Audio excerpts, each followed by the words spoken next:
The length of the games absolutely blows my mind. Yeah. I mean, it just, that whatever happened to the 2-hour football game. And, that's probably my biggest complaint is they just take so many breaks. You know, when I was younger, the games in the 50s somebody and 60s. got to pay for those salaries. Oh, yeah. But as a kid in the 50s and 60s, the games would start Eastern Standard Time at noon, and a lot of times they were done in about 2 hours and 15 minutes. You didn't have a timeout every time there was a first down or a third down or somebody's back to punt. But it comes down to money. It comes down to money. No question about it. There's no doubt about that. And the owners make a lot of money, and the players make a lot of money also. Yeah. So it's from that aspect, it's good for them. Do you agree with Ben when he said pay the man, meaning T.J. Watt? I don't think he'll get a fully guaranteed contract. Did you get a guaranteed contract? You were guaranteed a practice, right? Yeah, if I got on the plane, I was going to make the team. That was the guarantee. Well, you wanted on the plane because you got 3 cans of beer and a big hoagie, right? Oh, for sure. Absolutely. Yeah. But what do you think about T.J. Watt? Pay the man? Well, yeah, I mean, I would. He's proven himself, but you got to understand, this is the Steelers, and they're not going to. They never have, and I don't think they ever will pay anybody. They'll come up with something.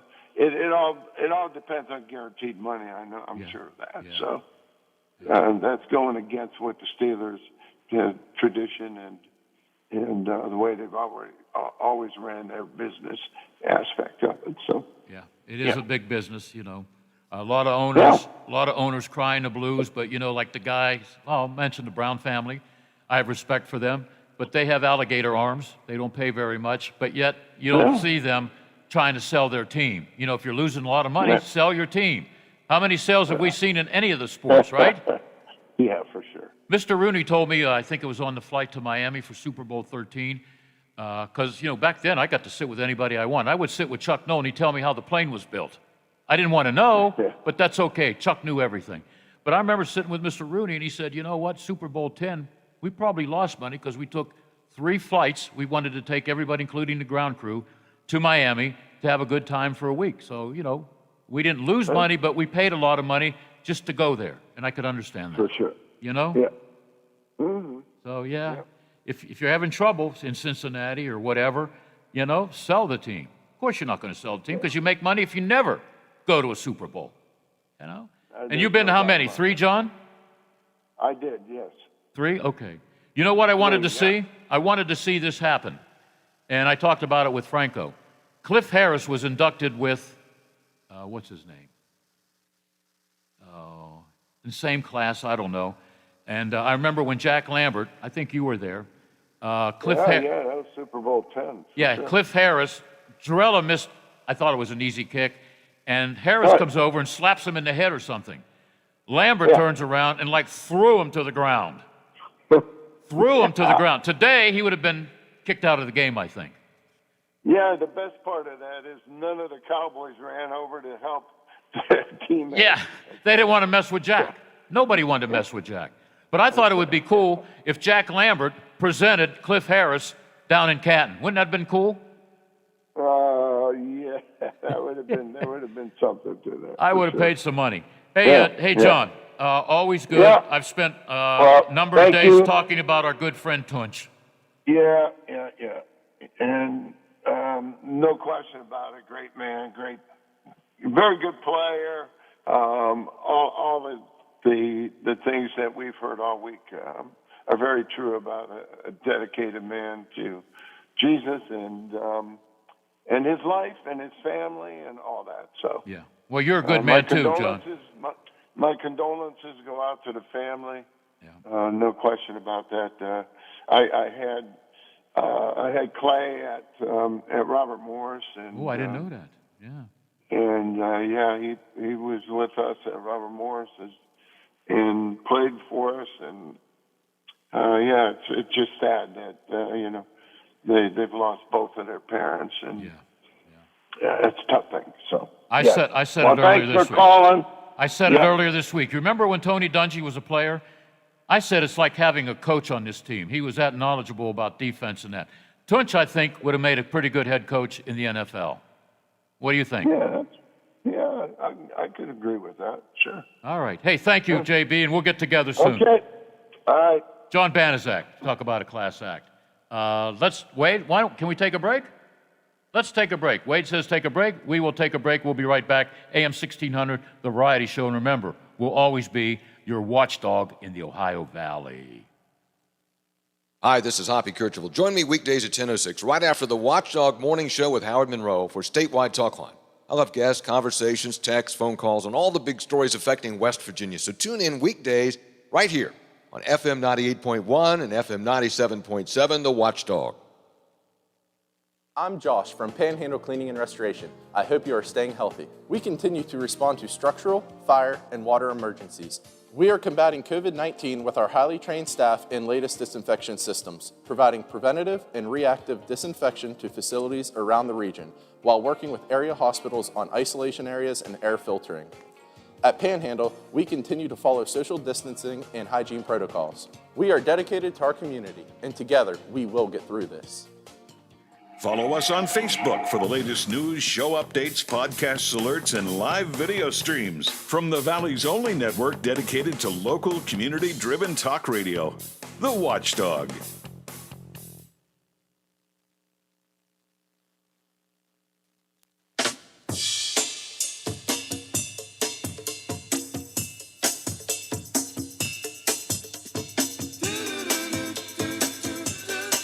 Hey, Tunchi, I know you're listening. It's your buddy Billy Boy. This song's for you.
Great tune.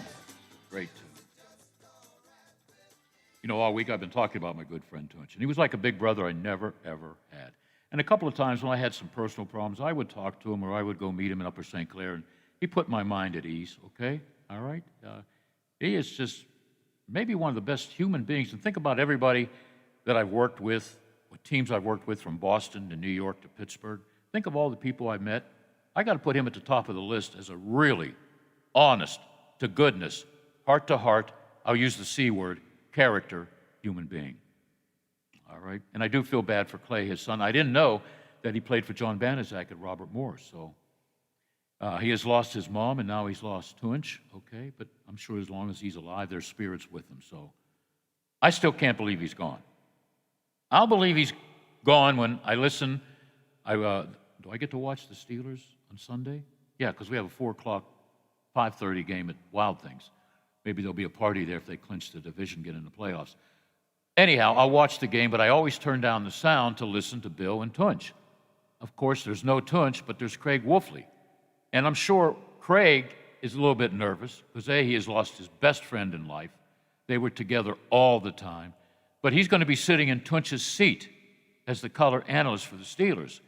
For a number of years, Wolf was on the sidelines, okay? Doing all the updates and everything, being very informative because he played the game and he watches the game. He and Tunch would spend hours at the Steeler offices after the Steelers practice. They would watch practice, and then they would spend hours going over game film, game field, and practice sessions with the team. I don't know if a whole lot of people do that. I mean, they were 24/7 Steelers football. They knew the opponent's side maybe better than Mike Tomlin. I don't know. But Mike Tomlin recently talked about Tunch, how smart he was. Called him everything but a genius. And like I told John Banaszak, I thought he would make a great NFL coach. But knowing Tunch, that's a huge responsibility. He likes challenges, but he has met every challenge, including his favorite, taking care of the homeless, okay? Which I've helped him many times. I used to join him and Wolf with the walk. I think it was a 5-mile walk, but now I can't walk from here to the bathroom down the hall. So I still have intentions of helping him with the city mission in Washington, PA. So I'll continue to do what Tunch liked us to do, and that was to help people not as fortunate as us. But I got to put him, I don't know who I can think about all the people I worked with and met in the last 40-some years in this business, or even growing up on a farm, that I have more respect than anybody, like Tunch Ilkin. He's number one. Okay, I want to talk about guaranteed contracts. Wade, do you have a guaranteed contract here? Because if you do, I'm going to visit somebody. Oh, I better not say then. I don't have a comment. By the way, nice call, and Jesus All Right. During the break, Wade said, we ought to play Jesus Just All Right by Doobie Brothers. I said, play it, Wade, if you can find it. So that was a nice call. Nice call. Guaranteed contracts, I don't think I ever had one. I'm trying to think. Yeah, program director at ESPN, but I was also on the air. I had to make a deal to be on the air, be in the union, and be the manager of a station that goes up against the union. Boy, that was rough when we had union meetings, and I was part of both. But we agreed one time to have 4% increase. My guys wanted 6%. The station wanted to give them 3%. And I said, let's go for 3.5% increase, almost 4%. We got 4%. So I gave myself a raise. I kept my bosses happy. Today, I would have been punched in the jaw. There was just no way I could have made a deal like that. That was the worst and toughest scenario I was ever in. Program director of a radio station and working with the union. Oh. I have nothing, but praise working with my bosses, nothing but praise, because I'm a union guy at that time, and it was just, things were easier back then. You could negotiate with people. You could start negotiating 9 in the morning, take a long lunch break, and then come back and make a deal. Today, I don't know. In sports, yeah. It's like John Banaszak said, nobody had full contracts back then. Joe Green and all that, guaranteed.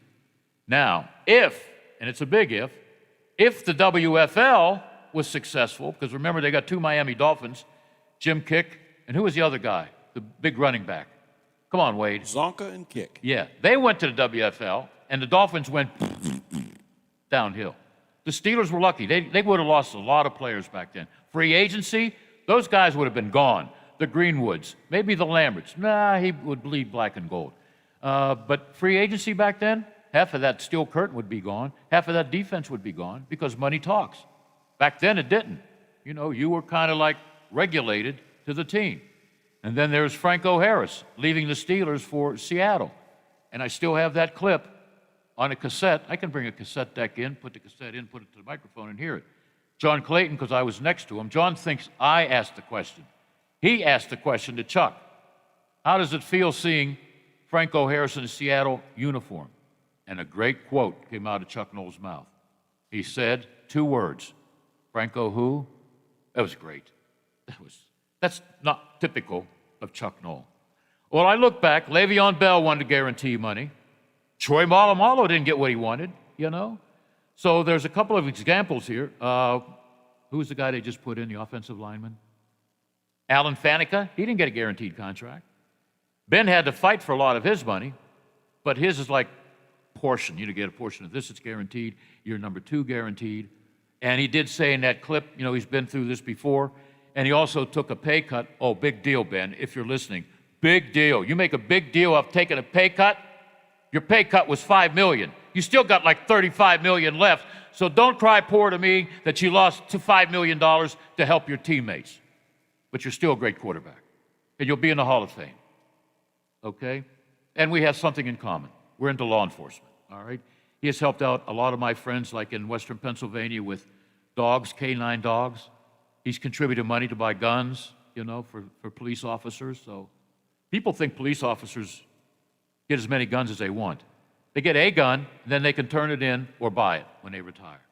Yeah, you think to get everything? They got to pay for their uniforms, their caps, their spray, their handcuffs. And Ben's always been there if somebody needed help. I think he helped the Wheeling Police Department a few years ago. I don't know if they got a K-9 or he helped get one of those K-9, what do you call them? You see the K-9 with the cage in the back? Vans? What, are they vans? Yeah, they have bomb-sniffing dogs Yeah. and drug-sniffing dogs. You know what the price of raising one of those dogs is? Take a guess.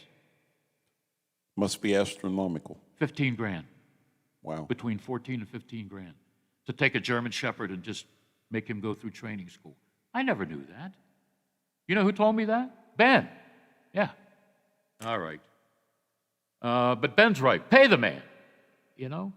I'm worried that he's not going to have a contract because the Steelers, like John Banaszak said, he wouldn't say it, I would. And I grew up with the Rooney, especially Art Rooney, and I know we're acquaintances, but I'm not their friends. They're businessmen. I knew that from day one when I worked with the Boston Red Sox in 1972 as a college assistant, a gopher. Go for this, go for that.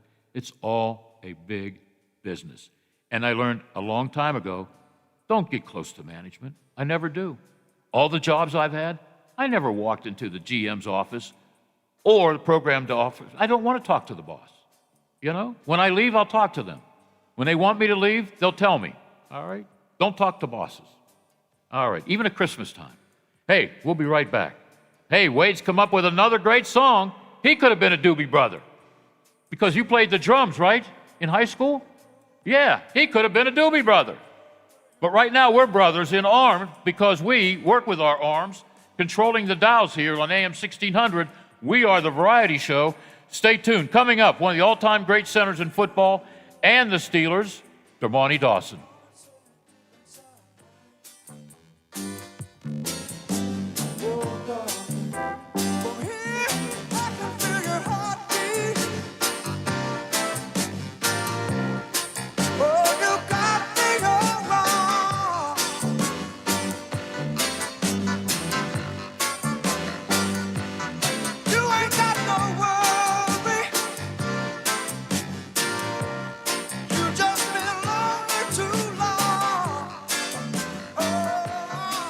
Watchdog is FM 98.1 W251CY, AM 1600 WKKX Wheeling, FM 97.7 W249DU, AM 1370 WVLY Moundsville.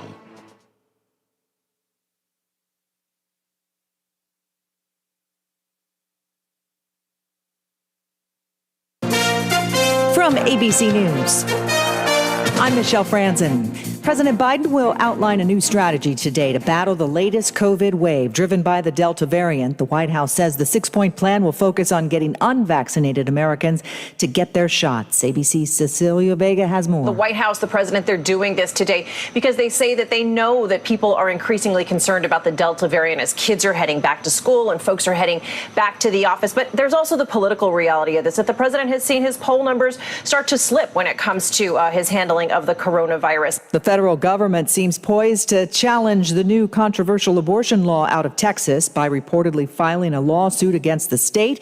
ABC's Rachel Scott says the Biden administration has been facing pressure to challenge that law. Timing and the ground still unclear. We are told that this could happen as early as today, and that one possible argument the Justice Department could reportedly make is that this interferes with federal interests. A commercial evacuation flight that took off from Kabul earlier today is headed for Doha, Qatar. On board that plane, some 200 evacuees, including an unknown number of Americans. Qatar officials say that the Taliban allowed the first flight out of Kabul to take off. Other charter flights, though, in northern Afghanistan are still delayed. Meantime, the U.S. says the world is watching the new interim Taliban government. The Taliban won't achieve international legitimacy in Afghanistan if they harbor terrorists. That's according to Defense Secretary Lloyd Austin, speaking to reporters before leaving Kuwait. The whole community is kind of watching to see what happens and whether or not al-Qaeda has the ability to regenerate in Afghanistan. You know, we put the Taliban on notice that we expect for them to not allow that to happen. In order to govern, Austin says, the Taliban will need resources and respect, and they won't get either if al-Qaeda is allowed to operate. ABC's Tom Rivers. You're listening to ABC News.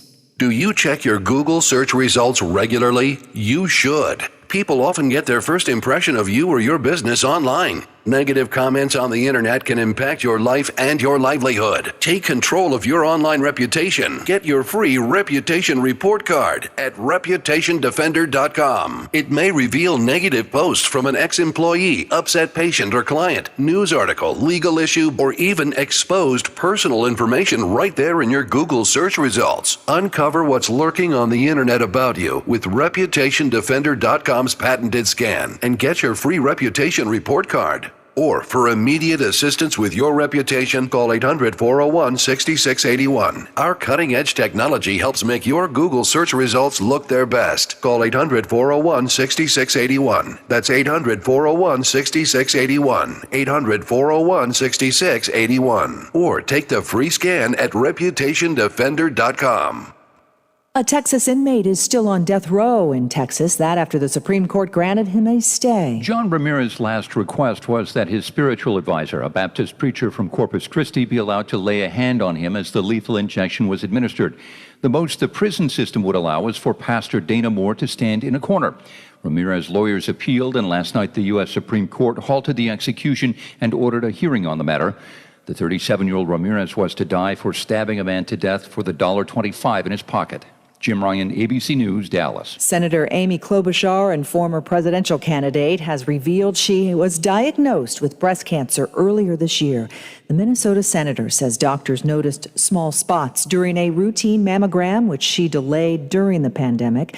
Senator Klobuchar speaking out, saying her experience has inspired her to urge others to be proactive about their health. 1 in 3 Americans have put off going to any kind of routine examination or procedure. And so doctors over and over are telling me that they're seeing people with much bigger problems than if they'd gone in early. Klobuchar says doctors determined her treatment went well, and they believe her chances of developing cancer again are no greater than the average person.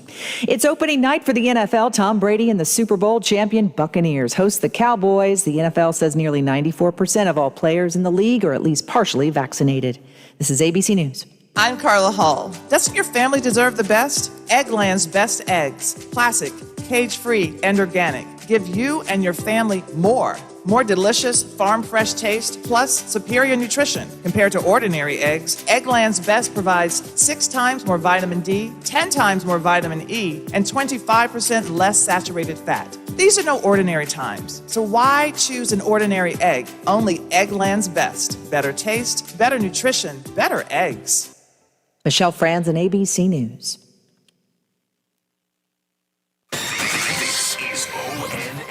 In Washington, Ohio's Democratic U.S. Senator Sherrod Brown is criticizing voter reform laws being passed around the country. Tracy Townsend with affiliate station WBNS-TV in Columbus spoke with him. Supporters say those laws strengthen voter security. Senator Brown says those laws, mainly in Republican-led states, are deciding who the voters are rather than letting voters decide who the politicians are. Considering the Republicans' abolitionist history and the fact that a number of Republicans were very good on voting rights, that party should be ashamed of themselves for what they've done to suppress the vote. Senator Brown says ending the filibuster is key to protecting voter rights, civil rights, and women's rights. He calls the filibuster a remnant of the segregated South. I'm Tracy Townsend. And some school districts in Ohio are having food supply problems. Kaylee Kirby with affiliate WTOL-TV in Toledo explains. Since the pandemic hit, school meals are free for all students. But local food service directors say it wasn't taken into account how many students would take advantage of it. And it's not an easy fix. Farmers are having issues getting produce and crops to offset the increase.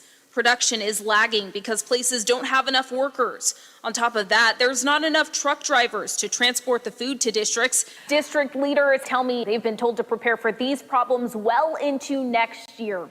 I'm Kaylee Kirby. And I'm Daniel Barnett on the Ohio News Network. Now at Menards, save big money on your next project with 11% off everything. Protect your boats and campers with RV and Marine Antifreeze. It has superior burst-proof protection, down to negative 50 degrees Fahrenheit. Pick up a bottle of FVP Antifreeze for just $2.49 after 11% off. Get 11% off everything now at Menards. Good through September 11th. Savings are mail-in rebate. Some exclusions apply. See store for details. Save big money at Menards. More live and local programming than anyone else in the Ohio Valley. The Watchdog returns in moments. Babies come with lots of decisions. Cloth or disposable? Crib or bassinet? So when it comes to protection, go with the safest, most effective choice, vaccination. Get all the recommended vaccines for your baby by age 2 to protect your child against 14 serious childhood diseases. For more reasons to vaccinate, talk to your child's doctor. Go to cdc.gov/vaccines or call 800-CDC-INFO. A message from the Centers for Disease Control and Prevention. Hello, everyone. From the Watchdog, I'm the Storm Tracker, Darnell Foster. With a look at your local weather forecast for your Thursday. Morning sun and clouds give way to a few afternoon scattered showers and storms. A daytime high near 73. Overnight, mainly clear. Temperatures near 52 for the low. Then looking towards your Friday, a mix of sun and clouds through the day, a high near 73. Have yourself a great day, everyone. From the Watchdog, I'm Darnell Foster. The views and opinions expressed on the following program are not necessarily those of this station or its sponsors. Now it's time for Bill DeFabio on AM 1600 WKKX, The Watchdog.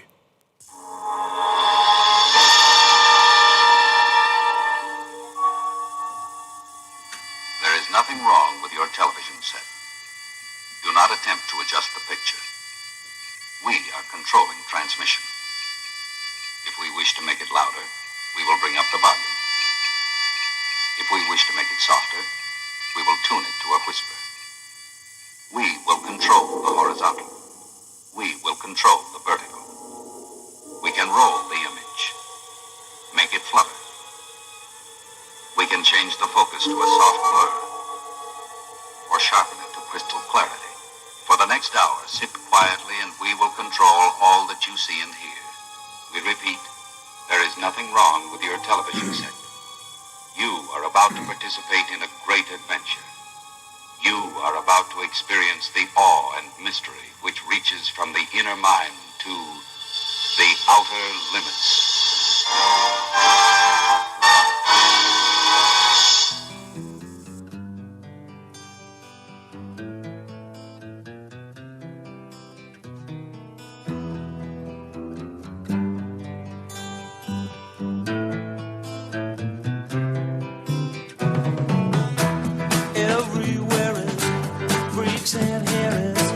Dykes and ferries, tell me where is sanity?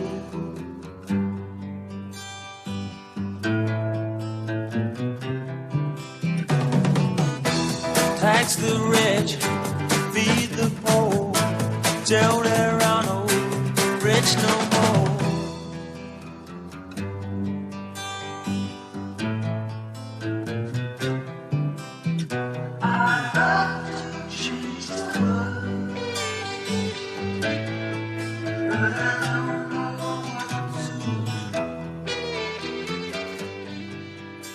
Probably the only thing I'd like to do to change the world, because I don't have the answers to everything, but I have a lot of questions, would be something in sports called having relationships with players. That's gone now. Way back when, 70s, 80s, and even some of the 90s, there was a trust between the two parties. Traveling with the Steelers, I developed a trust with a lot of people. And I'll tell you a great story, fans. On the line, we have Dermontti Dawson, one of the all-time great centers, not named Mike Webster. You know I had to say that, Dermontti. But I used to, listeners, listen to this. Scrawny little guy. Well, back then, traveling with the Steelers, I was kind of chubby. But I used to outrace Dermontti Dawson. Not on the practice field, at the airport. We all tried to get front row seats in the airlines, right? Usually, the first couple guys outside would run like hell to the parking lot to get the hell out. Sometimes I would beat Dermontti Dawson to the parking lot, but not all the time. And then once I really got to know Dermontti, we would talk about, I said, you know what, Dermontti? No sacks. You guys were good. He goes, yeah, we were good. I said, you're still not Mike Webster. Then when I got to know Pouncey, Marquise Pouncey, we would talk about, well, you know, Bill, I had a good game. Yeah, but you're no Dermontti Dawson. I was what you call little tease. Would you call it that, or would you call it something else we can't mention on the air, Dermontti? No, little tease. Yeah. And you know what I gave Marquise Pouncey on Christmas a few years ago? Your Wild Things bobblehead. Oh, man. Hey, I still have one of those, and I have my jersey. You have a Wild Things jersey? I do, yeah, with my name on it. Well, yeah, that's right. You used to be what, minority owner or something? You own something. Yeah. I don't Yes, know. yeah. I was minority owner of the Washington Wild Things. By the way, another win by them or a loss by Sussex County. They're in the playoffs because they win their division. So how about that? All right. Yeah. Well, I sold my interest a few years ago, and I just haven't been keeping up with those guys. Why didn't you give me those interests? I would have liked to have been a part-time owner. Wait till I talk to Stu Williams. Hey, Stuart's a great guy. Yes, great he is. Guy. Good businessman. Good businessman. Yes, he is. Oh, Damani, my heart is still broken that we lost a good one. I know. People are saying, did Twinch ever have skeletons or anything? I said, no. I never heard a bad thing about. Matter of fact, I know a lot of his friends he played against. Matt Millen, who was the guy, Howie Long, when he played for the Raiders. They always would come in the Steelers locker room and talk to Twinch. They were good friends. And I remember Matt Millen telling me years ago, we would always make fun of Twinchy. They called him Twinchy. I couldn't call him Twinchy. Twinchy, we're coming your way, and we're going to kick your ass. Well, they really didn't do that. There was a lot of pushing and shoving. It was a physical maybe mismatch with Howie Long and Matt Millen. But Twinch, he was a good O-lineman along with Wolfie when Wolfie could play without the bad knee. You know what I mean? Yes. And, even though Tunch was undersized, Tunch was a technician when it came to playing the tackle position. Yeah, and I thought he would have been a good coach. Like, I remember Tony Dungy, and I was just sharing this with John Banaszak. When I first saw Tony, he wasn't a great DB. He was on special teams, but he knew the game. Everybody wanted to talk to Tony about the opposing team and everything because he was a smart character, okay? He studied the game. And I said, and I think Ed Bouchette laughed at me, he's going to be a head coach someday. He's that good. Guess who's laughing now? He became a good coach. I know. Indianapolis, Tampa. He sure did. And one of his favorite students was some guy named Mike Tomlin. How about that? That's the only reason I get along with Mike. It's ironic. Yeah, Mike Tomlin said, you knew Tony Dungy. I goes, yeah, we were good friends. Why? He goes, well, he talked about you. He said, you're one of the good guys. I said, I hope I am. And that was a relationship. I got to know TD. I don't know if you were playing, was it a Monday night game? And that's when we had, what was his name? 1977, the tight end? Oh, who was it? Not a tight end. Oh, man. Cunningham. Was it Cunningham? Oh, okay. Yeah, Or Robin Cole. Yeah. I don't know. But it was a Monday night game. Were you with the team in the late 70s or early whatever? No. I was 88 was my rookie year. Okay, all right. 2 years after I got married. Why do I remember that? I'm out in the parking lot. I'm doing a lot of radio work for Associated Press, CBS Radio. It's a Monday night game. I'm in the parking lot at about 1:45. My car and Tony Dungy's beat up, I think he had a beat up Dodge, rusty everything. He's kicking the door. I go over to him and I said, TD, what's wrong? He goes, I have a dead battery. I said, call AAA. I don't have AAA. My car's next to him. Tony, I got battery cables. Why don't we just hook up, get you out of here?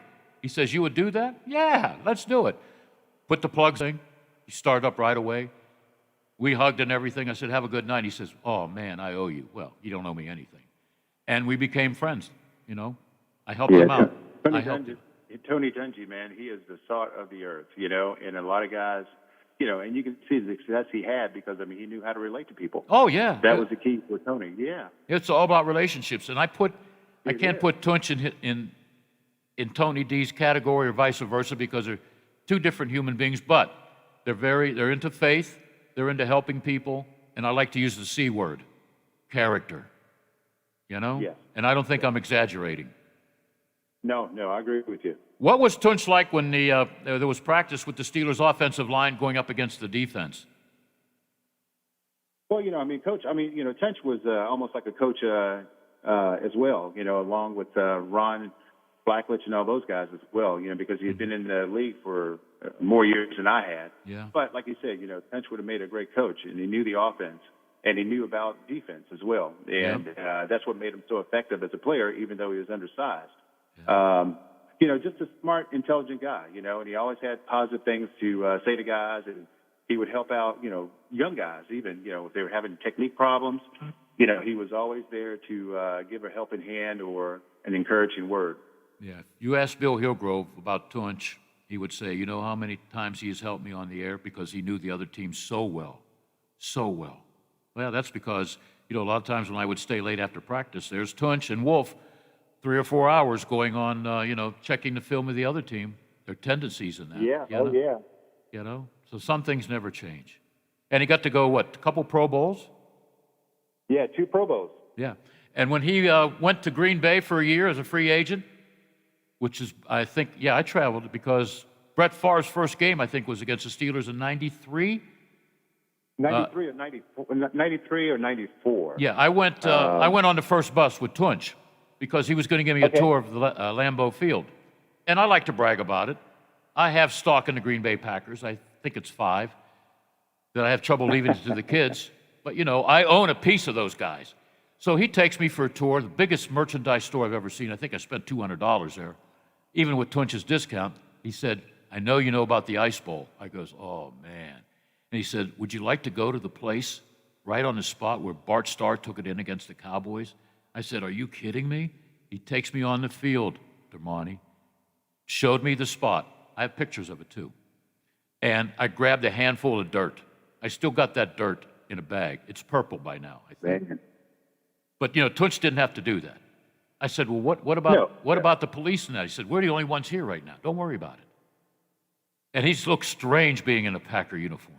Strange. And then we saw number 4. Yeah, well, I think he was intercepted 3 times, Brett Favre. He's not going anywhere. Well, we know the rest of that story. Yes, indeed. Straight to the Hall of Fame. Yeah. But Tunch, you know, and I remember the owners' meeting. I think I brought that up to John Banaszak. Was that 81? Well, you weren't there. No, I wasn't there at that time, no. Yeah. You know, the players were in the outer circle, and coming out of the Steelers' office in the inner circle is Dan Rooney. Well, none of the players really wanted to talk to him. You know, they're union guys. They don't want to talk to management. So here comes Tunch Ilkin. He goes over to Dan Rooney, puts his arms around him, and they're sitting in the inner circle on a curb discussing what can happen, what can't happen, what will happen. You just don't see that with management and union. You know what I mean?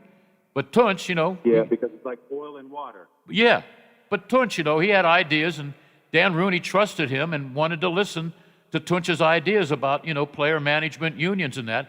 And Tunch wanted to hear Dan Rooney's side of things. So you probably wouldn't see, I can't think of any team that is filled with character people in the front office. I know the Rooneys are business people. I know that for a fact, working with players. But you know what? There's a special thing about Steelers, their tradition, and their history. You agree? I agree. And you want good character people, players, to represent, you know, the Steelers as well. And, you know, Tunch was one of those guys. All right, I got to ask you. Ambassador to the I got to ask you a personal question, D. You ready? Go for it. Did the front office ever give you a guaranteed contract? No. I know. You were lucky to have a job, right? You were lucky to have a job. Hey, I was thankful to have a job. You better believe it. Yeah, and you were one of the best. But you know, hey, the Steelers always treated me with respect, and you know, always made sure I was taken care of. Yeah, that's one thing I can say about the Steelers. They've always taken care of their players. Yep. And everybody's got a story. You know, you're not going to see. Not all stories are going to be good, but you know, most of them are, because those guys are, you know, they want to take care of their players. Yeah. You'd probably, if you were I'll say 27 years old right now, Pro Bowler for a couple of years, AP, All-Pro, you'd probably be making $8 or $9 million a year.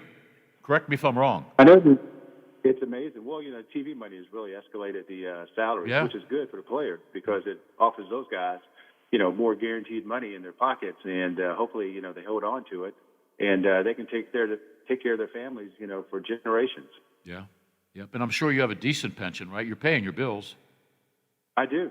Yeah, I've got a great pension. Yeah. So I can't complain, man. I'm blessed to have what I have, and so I can't complain. By the way, back to that bobblehead, right?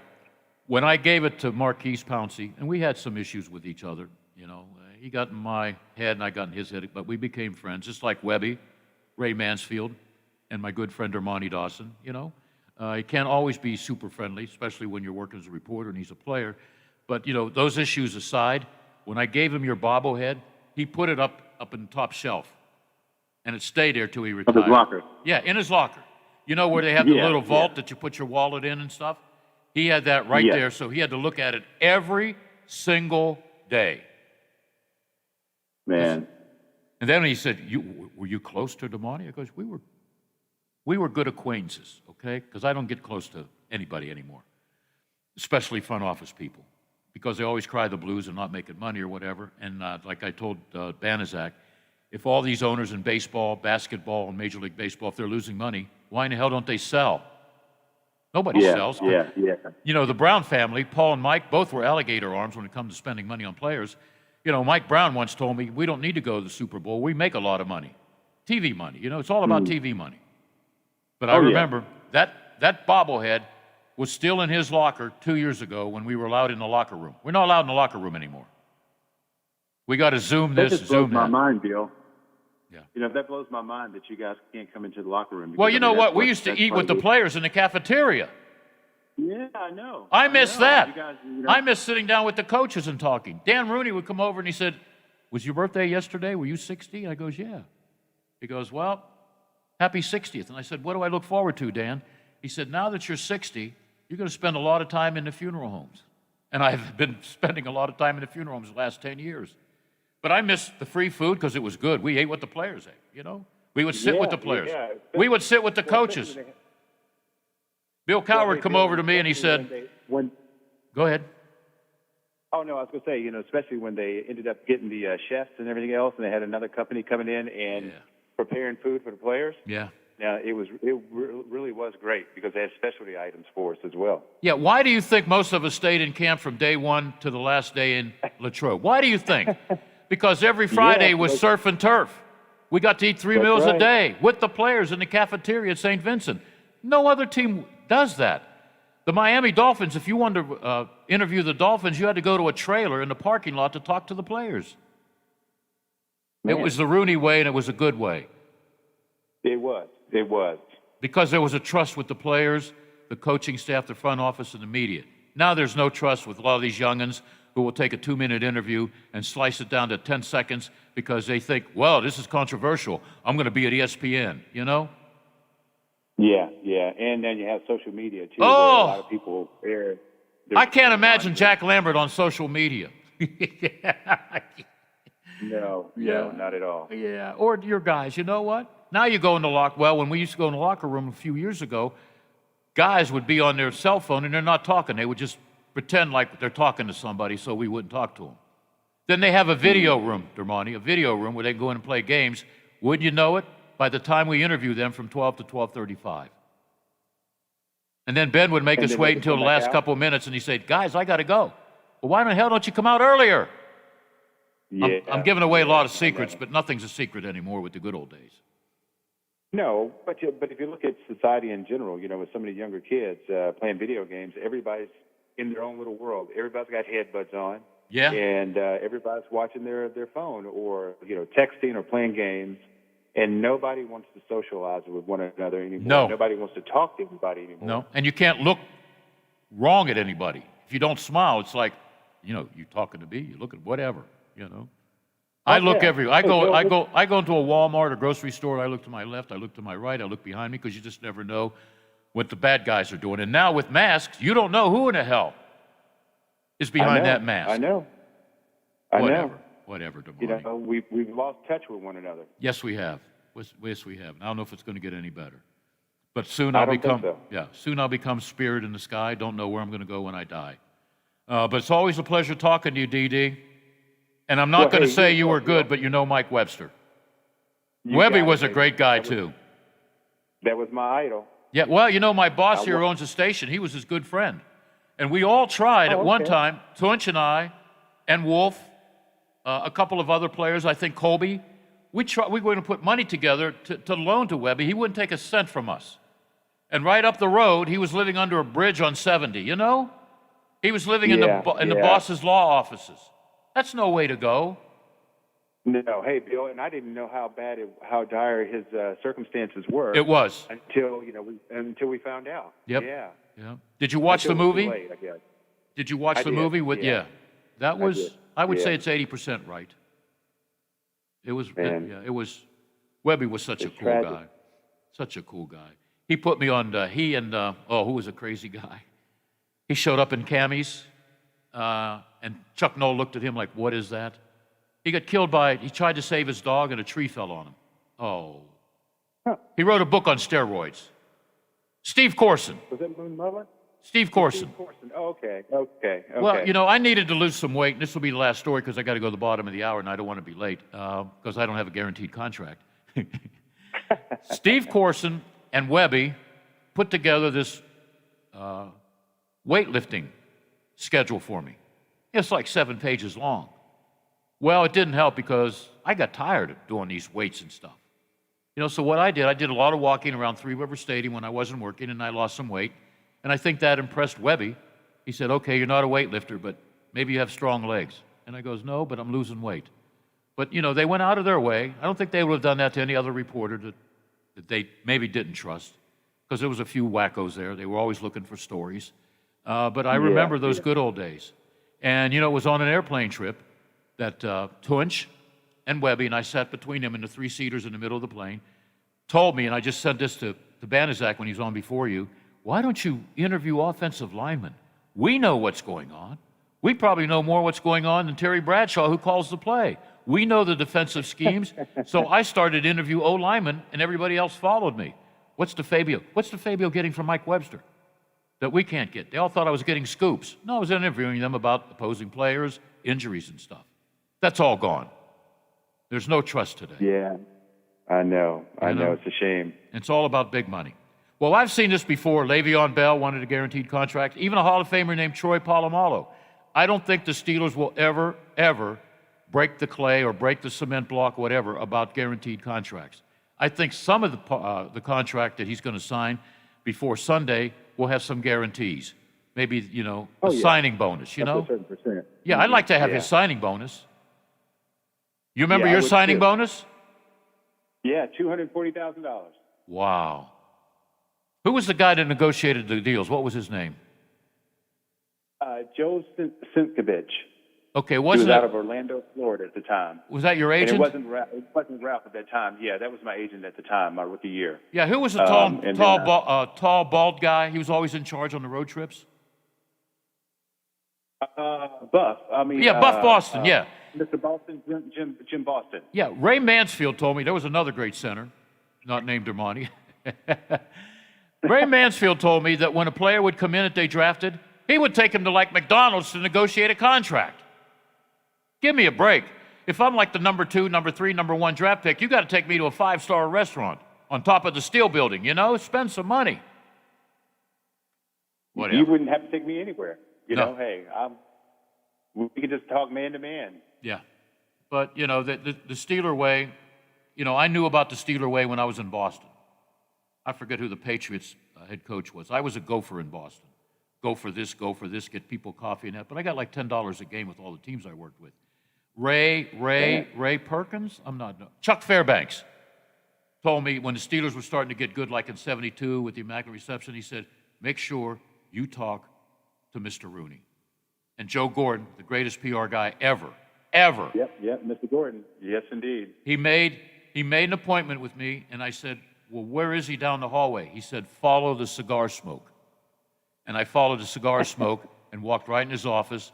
Art stood up and he goes, the guy from Beantown. Sit down, we're going to talk.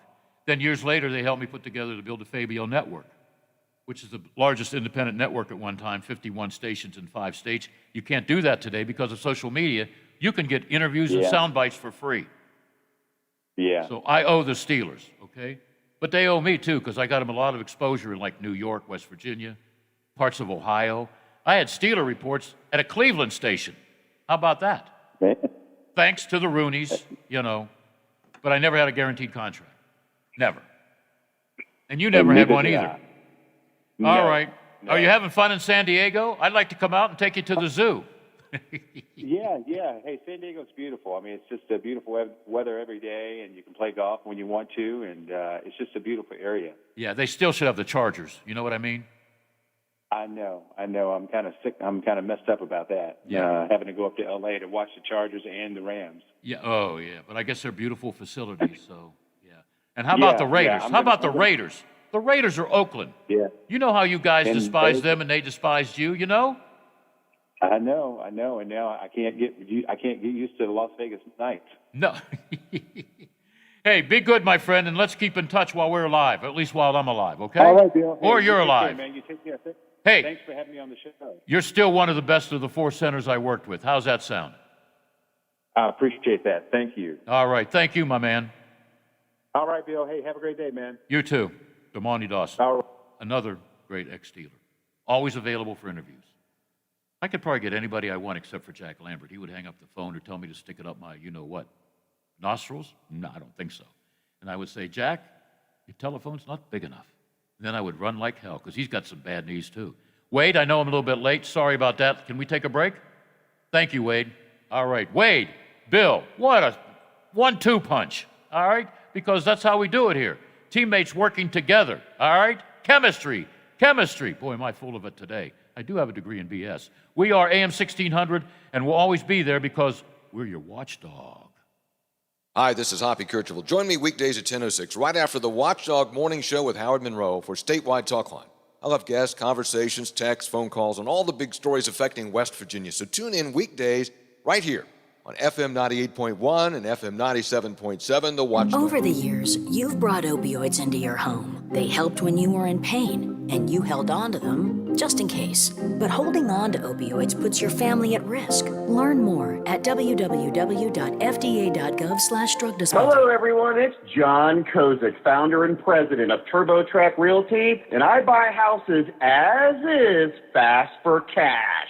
Call me today for an all-cash offer on any of your properties, and we can close within days at 614-470-2000, 614-470-2000. Do you own a property that's outdated and needs thousands of dollars in repairs? Great, I'll buy it. I'm a private real estate investor who can solve your real estate problems fast for cash. Do you want to sell and just be done with it? Okay, great. I buy vacant properties, boarded up houses, pre-foreclosures, and inherited properties. I also buy apartment buildings, rental portfolios, divorce homes. I even buy my tenant won't pay me the rent houses. I look forward to solving your real estate problems today. Call me today for an all-cash offer at 614-470-2000, 614-470-2000. College football is back, baby.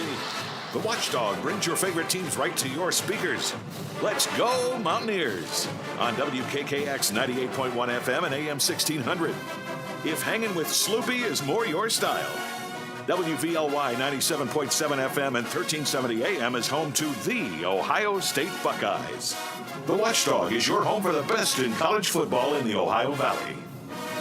Wheeling Coin and Hobby on 10th Street in Wheeling, next to the Bridge Tavern in downtown Wheeling, wants to buy any and all unwanted gold and silver jewelry. They are paying top dollar for 10, 14, 18, and 22 karat gold plus 925 sterling silver. They also want to buy collectible coins and paper money from before 1933. Wheeling Coin and Hobby is open daily from 9 a.m. to 5 p.m., Monday through Saturday. Coin and Hobby, 304-232-8430, and add them on Facebook. The Metro News Update is brought to you by Thomas Auto Centers, Mall Road, St. Clairsville. Get the best deal at Thomas Auto Centers. West Virginia Metro News, I'm Chris Lawrence. The DHHR reporting 20 additional deaths today from COVID-19 in West Virginia, and that new report includes 1,700 new cases. Active cases have now grown by 700 from yesterday. There were about 1,000 cases marked as recovered in the past 24 hours. Hospitalizations stand at 816. That's still too shy of the previous high reached in January. The National Guard has marches set for tomorrow, marking the 20th anniversary of 9/11. One of those marches will take place beginning at 7:20 in the morning at the Gold Star Family Memorial at the State Capitol Complex, then move on to Kanawha Boulevard in Charleston. There are also marches of 3 and 6 miles in Parkersburg and St. Albans. There are several West Virginia connections to that 9/11 tragedy. Jim Samuel was a graduate of West Virginia University working in the South Tower of the World Trade Center when the terrorist attack occurred. His good friend Brian Martin says both shared a love for Mountaineer sports. We drove all the way to New Orleans for the Sugar Bowl. That year we went undefeated. We went to pretty much every home game, basketball, football, whatever it was. Another victim that day, West Virginia ties, was West Virginia Wesleyan alum John William Farrell, known by friends as Huck. He died in the South Tower, where he worked as a trader for Sandler O'Neill and Partners. He was working on the 104th floor that day. Read more about both men and their stories at WVMetroNews.com. You're listening to Metro News, the voice of West Virginia. The West Virginia Power are planning a name change. The minor league baseball team in Charleston announcing they'll return the name from West Virginia to Charleston. And it won't be the Charlies, but they are holding a Guess the Name contest from now through the 28th. Winners get 2 season ticket packages and other prizes. The name is 2 5-letter words with the second ending in S. Guesses can be submitted at WVPower.com.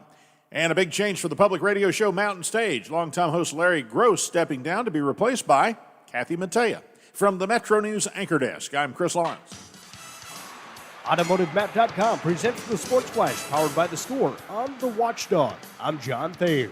The Big 12 is moving forward with expansion. BYU, UCF, Cincinnati, and Houston have all officially applied for the Big 12 membership. Big 12 presidents are set to be on a conference call this week to vote to accept those schools. Formal invitations and a news conference announcing the move could happen this week. Week 1 of the NFL season officially gets underway tonight at Raymond James Stadium in Tampa as the Tampa Bay Buccaneers play host to the Dallas Cowboys to kick off the season. NASCAR Cup Series continues its playoffs Saturday night in Richmond. It's part number 2 of the 3-race round of 16. Download the Score app today. Lightning fast sports alerts so you never miss a thing. I'm John Thayer with the Sports Flash, powered by The Score on the Watchdog. Now is the perfect time to get a complimentary wealth planning review from a Fidelity representative. They can discuss ways to help grow and protect your wealth, from year-round tax-smart guidance to finding the balance between risk and reward across all your investments. Schedule an appointment to learn more about Fidelity's one-on-one approach to wealth management. Visit fidelity.com/wealth. Investment minimums apply. Fidelity Brokerage Services, LLC. For the ones who are always in the know. Delivery confirmed. For the ones who keep things running. For the innovators and the problem solvers. Grainger offers supplies and solutions for every industry, experienced staff at local branches, and free access to experts to help answer your toughest questions. So whatever challenge you face, we have the knowledge and products to help. Call, click Grainger.com, or just stop by. Grainger, for the ones who get it done. For all of your IT needs, visit OmniPerforms.com. Omni Strategic Technologies, the only IT company that the Watchdog trusts. Now, during the Jim Robinson Ford Lincoln Toyota Pre-Owned Super Sale, select from over 80 vehicles in stock starting under $5,000. Most are local trades, many with one owner. Hurry to Jim Robinson at the Highlands, home of lifetime powertrain protection. Now, during the Jim Robinson Ford Lincoln Toyota Pre-Owned Super Sale, select from over 80 vehicles in stock starting under $5,000. Most are local trades, many with one owner. Hurry to Jim Robinson. Hi, it's Howard Monroe. Coming up tomorrow on the Watchdog Morning Show, we'll wrap up our documentary series on 9/11, 20 years after. ABC News has that for us. We'll also take a look at some of the local events that are going on to commemorate the 20th anniversary of 9/11. We'll have our daily COVID-19 update with all kinds of information and numbers for you. And it's Friday, so McCabe and I will have the Friday roundtable review of local and maybe some national news as well. Join me in the morning, 7 o'clock, the Watchdog Morning Show for a Friday, right here.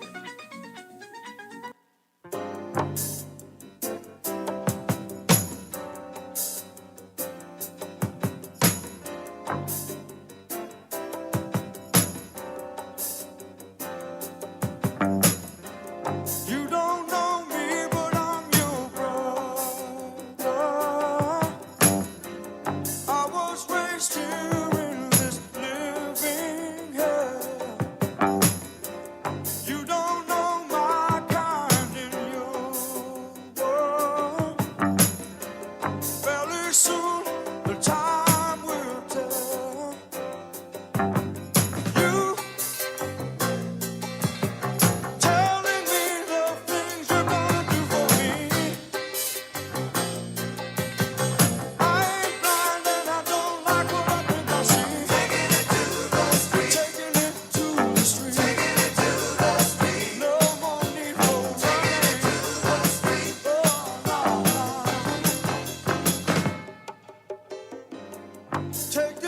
message to my brother.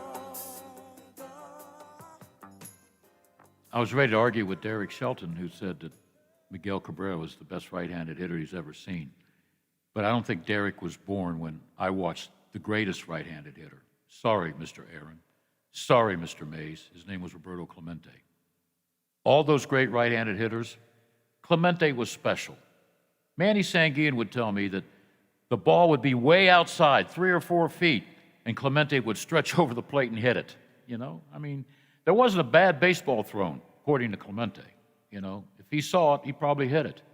Which takes me into, on this date, speaking of oldies but goodies, the pride of Donora, Pennsylvania, Stan Musial in the state in 1952, gets his 2000th career hit in St. Louis, a 7-4 win over Philadelphia. Let me brag about Donora, which is about 15 miles from my house. Bernie Galiffa. Ooh, what a great football player. How about the Griffies?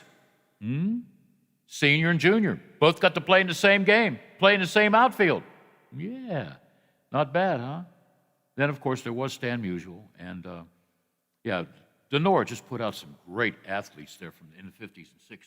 And but I remember the Griffies. Oh, yes, I do. Junior was one hell of a, no, it was senior, one hell of a back. You know, you couldn't stop him. All right, I was in Boston when this happened, and I think I was doing a radio show on our college station. You might say, college station? Yeah, 500 watts. You could hear us all over Boston. You could hear my big mouth on Bill DeFabio speaking out on sports. I was going to use speaking of sports, but that line was taken and copyrighted by a guy named Howard Cosell. But I remember doing a commentary. Boy, did I go after the referees. I'll refresh your memory. On this date in 1972, the Soviet Union was given 3 chances to play the game's final 3 seconds on a basket by Alexander Belov to upset the United States 52-51 in the gold medal basketball game at Munich. The loss ends the United States' 63-game Olympic basketball winning streak. The U.S. players declined to appear at the medal ceremony and refused to take the silver medals. I remember that. I think I watched it on Walter Cronkite's news. They refused to take the stand. You know, you stand there with your silver medals, and they didn't take the medals. They got shafted. 3 straight fouls, 3 seconds left to give the Soviet Union a chance to win. Are you kidding me? It's a wonder a riot didn't break out. Okay. This was interesting. I didn't know this. 1979, the Boston catcher Bob Montgomery takes his final at bat. What's so big about that, Bill? Well, Mr. Montgomery becomes the last player to step in a batter's box, this is 1979 on this date, without wearing a batting helmet. How do you keep stats like that, Wade? How do you keep stats like that? I don't know. The Red Sox backup catcher required to wear a protective plastic liner within his cap. I didn't know that. He's allowed to be helmetless because of a grandfather clause in Major League Baseball's contract with the players years ago, making the use of helmets mandatory for all hitters. Heck, I remember when they didn't wear helmets, okay? All right. I do remember this because they showed all 3 home runs on ESPN on this date in 2001. Barry Bonds hit 3 home runs to give him 63 for the season. You know where I'm going on this? The 3rd home run was a 3-run shot in the 11th inning as his Giants, not Pirates, beat Colorado 9-4. Bonds that night broke Roger Maris's record of 61 for most homers in a season by a left-handed hitter. Yeah, Bonds ought to be in the Hall of Fame, and there should be an asterisk by his name. You agree, Wade? Absolutely, and so should Pete Rose. Oh, yeah, before he dies, yeah. He'll probably pass away like Ron Santo. Ron Santo was one of the greatest third basemen I ever watched as a kid, and I remember Bob Prince really loved the guy. Every time he'd go to Wrigley Field, he'd talk about Ernie Banks, but the great third baseman, Ron Santo, who also, after retirement, became a tremendous broadcaster on the Chicago Cubs radio network. And for years, I'm wondering, why don't they put this guy in? So he passes away, and about a year later, they put him in. Unbelievable. But Barry Bonds, put him in. Put a little asterisk by his name, whatever. Nobody will know what the asterisk is. And let's put Pete Rose in. Of course, that could cost Pete Rose money, because by not being in the Hall of Fame, he's selling his autographs everywhere, including Cooperstown on Hall of Fame weekend. He's making a lot of money by not being in the Hall of Fame. Whatever. Yeah, maybe what he did was wrong, okay? But he didn't kill anybody, didn't injure anybody. But I guess he bet on his team. I don't know. I have no idea. One of the greatest players of all time. I'll say this before. I used to watch the great Roberto Clemente in right field, 50 cents for a ticket. Then after a couple of bats, I'd move around, got to know the ushers because I won a lot of games and sit behind home plate. But when they played the Reds, you know, the Reds, Pete Rose, running to first base on a ground out or whatever, a walk, I hated the guy. I wanted to throw my hot dogs at him. Because back then you get a couple of hot dogs for like $1. I wanted to throw my scorecard at him, my shoes at him. I hated the guy. But boy, I wished he was in a Pirate uniform. Charlie Hustle. Then I got to meet him at the Wild Things game when he threw out the first pitch. I think he bounced it twice to the catcher because I had to announce it. And I think I didn't want to blame Pete, and I said, the catcher should have moved up a little bit. Then he played right field for a while. Then he coached first base for the Wild Things, and I think it was third base for the Evansville Otters. Okay? Good guy. Good guy. Should be in the Hall of Fame. Should be. I think if there wasn't a guy named Bob Robertson who split the first base every other series when the lefty-righty, he took a lot of playing time away from Al Oliver. I think Al Oliver should be in the Hall of Fame. And a guy you heard on here not too long ago, I remember my conversation before he committed to being on the air, called me everything but Bill because he's losing it. I think Dave Parker should be in the Hall of Fame. What do you think of that, Wade? Dave Parker, in your mind, a Hall of Famer? Do you mean he's not in the Hall of Fame? He is not, N-O-T, in the Hall of Fame. Golly. For a while, he was one of the best players to play the game in the late 70s. I just assumed he was by now. Yeah. He was the first player to get a $1 million a year contract. So you can't call the Pirates cheap back then because they had better owner. I mean, I didn't say that. They had different ownership, the Galbraith family, who made a lot of money with horses. Why was he so hated in Pittsburgh? I mean, His attitude? Even Pittsburgh fans threw batteries at him. Yeah, well, here's what he did, and I remember this. He was brought up, in September, 74, 75? He was quoted by a TV station, "I'm going to make people forget about Roberto Clemente." He should have kept his mouth shut, because Clemente will always be loved. When he said that, Clemente had died 3 years earlier, so it was fresh in everybody's mind. Who is this guy? Yeah, he's big. He's got a great arm. But who is he to say, and he hasn't played that long in the National League or American League or whatever, who is he to say he's going to make people forget about Roberto Clemente? No, people are going to forget about Dave Parker. And there were times he was not media friendly with the national guys from New York, Philadelphia, Los Angeles. And these guys remember the times he said he's not giving interviews, okay? He was just not an interview guy. He didn't care for the visiting guys. So Clemente had a problem with the media, but he had a hard time speaking English, so he would have somebody from Latin America or whatever be a translator. So a lot of guys didn't want to go interview Roberto.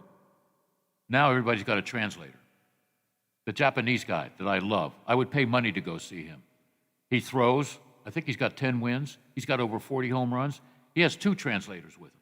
So I can't wait to see when his contract's up. Ooh, ooh. Oh, that ought to be unbelievable. Finally, on this date, 2018, I was there. I can't remember what field they played in. The Cleveland Browns ended their 17-game losing streak, that's a lot of losses, with a 21-21 tie against the Pittsburgh Steelers. That was in Cleveland, because it was colder than hell in Cleveland. I've said this over and over again. I forgot how many times I've said it. I must have went to 20-some straight games in Cleveland. Only once did I see the sun. It was always raining. It was always cloudy. It was always cold. And it was always snowing. Think about that. Once in over 20 games, I got to see the sun shining over Lake Erie. But I love going to Municipal Stadium. The fans are crazy. They're loyal. And I'll say this again. Probably one of the craziest things I've ever done. 5 minutes left in the game. The media is allowed to go down on the field. I was the only guy to stand in front of the dog pile. Why? Because the fans would throw dog biscuits at the Steeler players as they were coming off the field. So I'm collecting all these dog biscuits for my dog at home. I walked home with a briefcase full of dogs. Does that mean I'm cheap? Wait, are you laughing? Does that mean I'm cheap? These were nice big bones. Wishbones, I think they called them. Yeah, they're thrown at them, and I'm catching them in my briefcase where I had my tape recorder. Hey, there you go. Now, I got hit a couple of times, but, a milk bone is not going to damage this head because there's nothing there to damage. And my colleagues thought I was crazy. Well, I may be crazy, but I'm not stupid. Yeah. But I remember Cleveland ending that 17-game losing streak, not with a victory, but a 21-21 tie against Pittsburgh. Was that the beginning of the year? I think so, yeah. Bill, let's take a quick 2-minute break. Let's take a dog bone break. How about that? Throw a dog bone at me and I'll catch it. I'll feed it to the cats. We got lots of cats. I love cats, too. I love those four-legged creatures because I trust them more than two-legged creatures, if you know what I mean in today's society. Right now, the society consists of Wade, Bill, and you. We're the watchdog. We'll always be there for you on AM 1600. Hi, it's Hoppy Kercheval inviting you to join me weekdays, 10 till noon for Statewide Talk Line. We talk about the big stories affecting us in West Virginia. We talk with top political figures, sports personalities, and sometimes just us folks talking, all offering our opinions on what's happening today. 10 till noon, right after the Watchdog Morning Show with Howard. Oh, there's something so real about living local. And I know without a doubt I'm not alone. And I love living local. There's nowhere else I'd rather be. Said I'm loving living local. WTRF is working for me. The Ohio Valley is where I love to be. Friday nights in the fall are reserved for high school football, and the 20-year tradition continues on Metro News. It's Summit Community Bank High School Game Night with Fred Persinger and Dave Jecklin, celebrating 20 years of bringing you up-to-the-minute scores, conference standings, player and coach interviews, and more. Tune in all season long to follow your favorite school. Friday nights from 9:30 to midnight. Summit Community Bank High School Game Night on this Metro News station.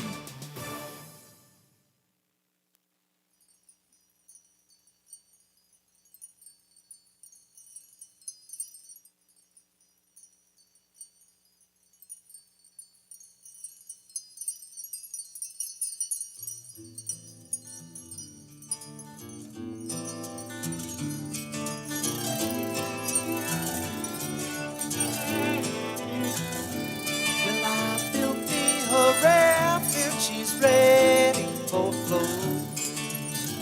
Oh, Mississippi, she's calling my name. Catfish are jumping, that paddle wheel bumping. Black water keep rolling on fast, just the same. Oh, black water, keep on rolling. Mississippi moon, won't you keep on shining on me? Oh, black water, keep on rolling. Mississippi moon, won't you keep on shining on me? Oh, black water, keep on rolling. Mississippi moon, won't you keep on shining on me? Yeah, keep on shining your light. Gonna make everything great. Mama gonna make everything alright.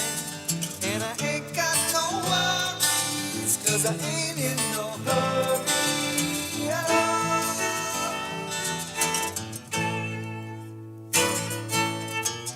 I should ask Dermonti Dawson and John Banaszak, two former Steeler greats, on and off the playing field. I'm not BSing about that.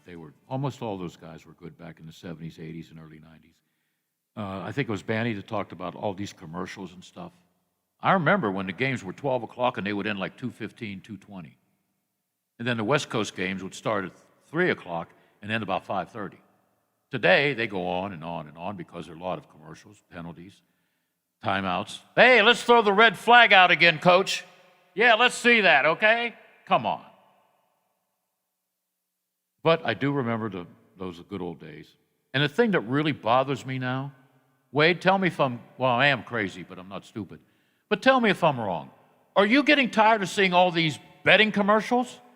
They're everywhere. Back in the old days, you never talked about betting. I couldn't talk about betting on the radio. Yeah, that's another reason Pete Rose should be in the Hall of Fame. Everybody's betting on everything. I'm glad you brought that up. Boy, we make a good 1-2 punch. You could have been a Doobie Brother, right? You played the drums. Absolutely. Yeah. I played, I'm going down the hallway and sell nickel bag and make $10. Whatever. But yeah, I mean, yeah, that's a perfect example. I'm glad you brought that up, Wade. That's why we pay you the big bucks. But, you know, Pete Rose, he bet. Well, turn your TV on now. You can bet on a bat, a basket in the NBA, college. They never talked about betting in college. It was illegal. But yet when I was in Boston, there was a guy from Boston College.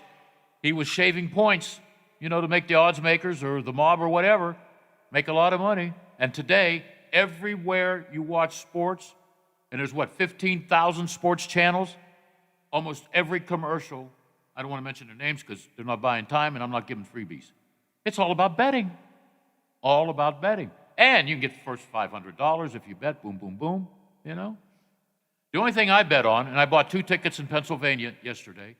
I bought 2 tickets in Wheeling today, Mega and Powerball, okay?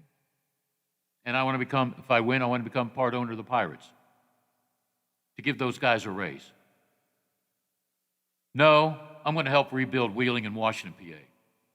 Although, what more can you do in Wheeling, right? First it's the tunnels, now it's the streets, but I've learned not to rant. Frank O'Brien, who could be a good teacher, maybe he taught at one time, the pride of one of the local TV stations, told me, hey, don't be sour, be sweet.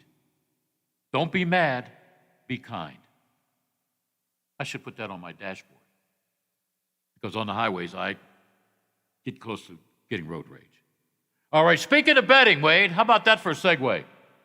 Notre Dame, we cover some of their games, right? They're 16.5-point favorites to beat Toledo at home. I know people down here who love Ohio State don't like when I mention Penn State, but they'll get over it. Penn State at home, 22-point favorites to beat Ball State. Ooh. I think this is a good one. I think it'll be closer than what the odds makers have. Remember, and I'll tell Kyle Weeks tomorrow, I picked Maryland to beat his West Virginia Mountaineers. Hey, once in a while, you know, squirrel finds a nut, right? Hey, save it as a tease. Say what is a tease? Oh, we got to take a break? Yes. Okay, when we come back, we'll talk about the Buckeyes, a favorite over Oregon. I think it'll be less than that. And then I'm going to give you a Pitt odds, because they play the Sisters of the Poor, disguised as the Long Island University team. More of the Doobie Brothers. And the brothers, Wade and Bill, will be back right after this. She's ready for flow. Oh, Mississippi, she's calling my name. The Watchdog is FM 98.1, AM 1600, WKKX, Wheeling. The ABC News is brought to you by Thomas Auto Centers, Mall Road, St. Clairsville. Get the best deal at Thomas Auto Centers.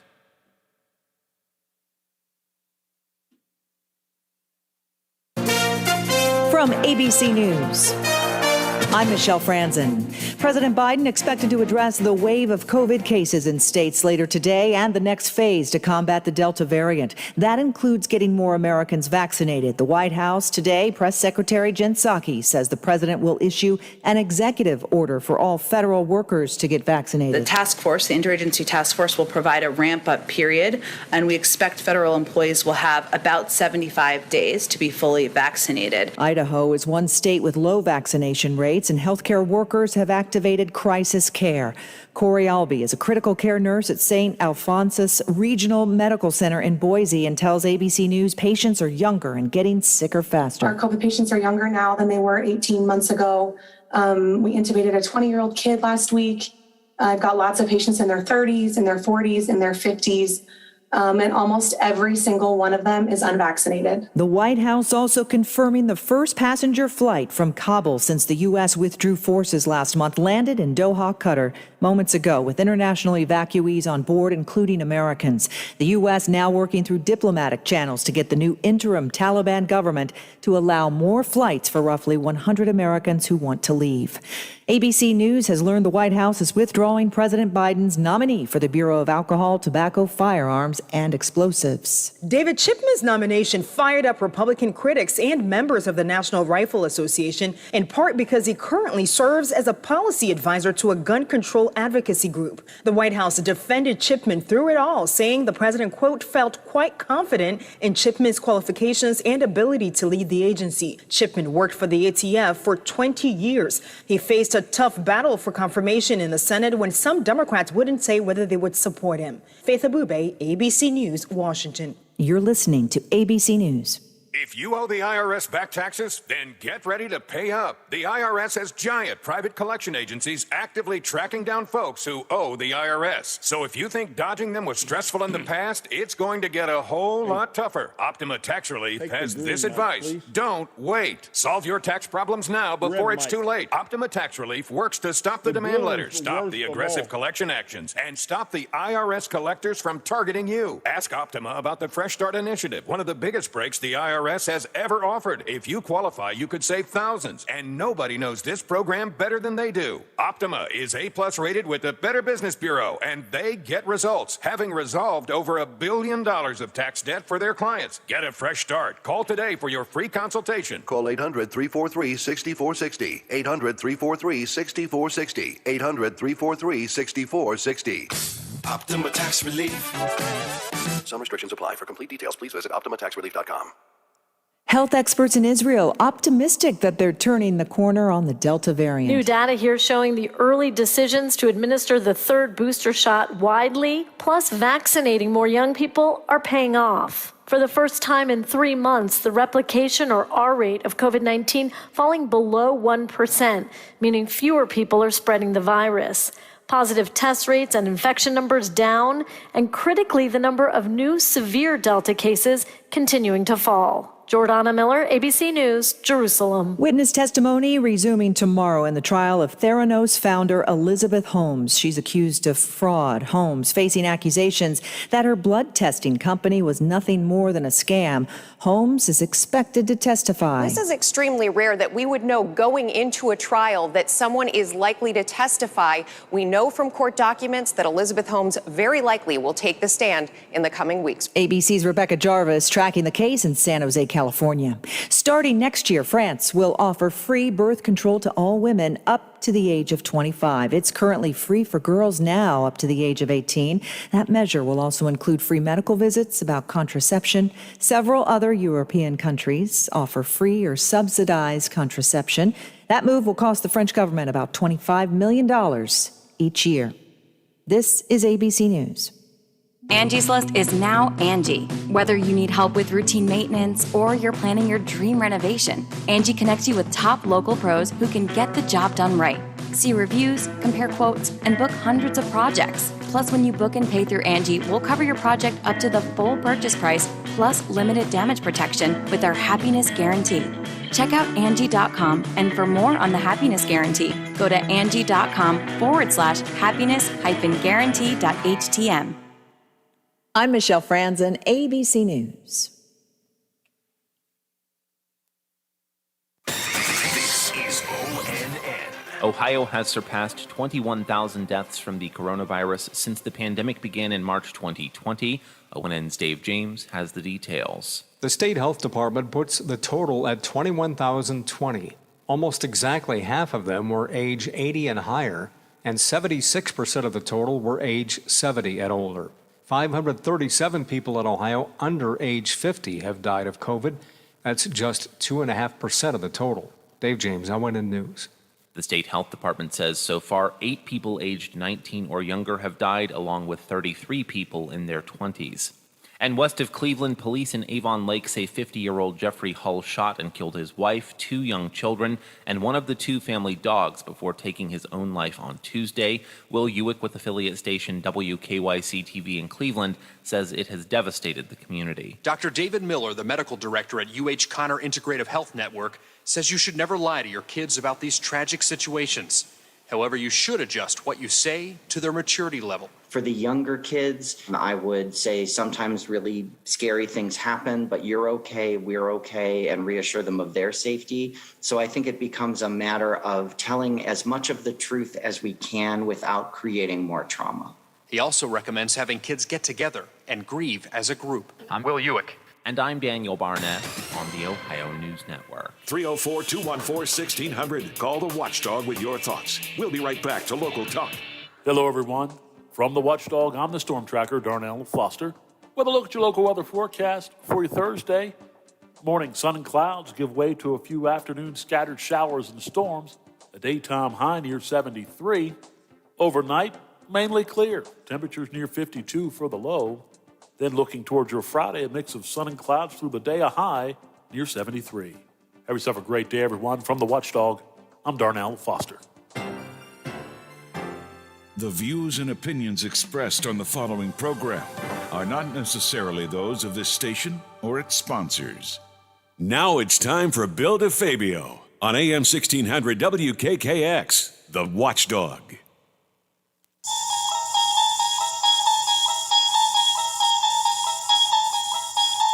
You unlock this door with the key of imagination. Beyond it is another dimension. A dimension of sound. A dimension of sight. A dimension of mind. You're moving into a land of both shadow and substance, of things and ideas. You've just crossed over into the Twilight Zone.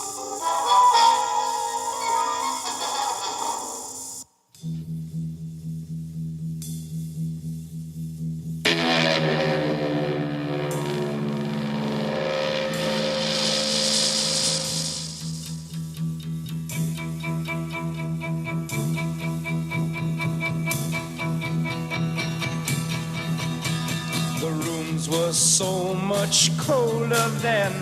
My father was a soldier then, and times were very hard when I was young.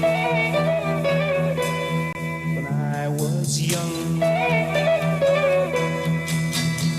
I smoked my first cigarette at 10, and for girls I had a bad yen, and I had quite a ball when I was young. When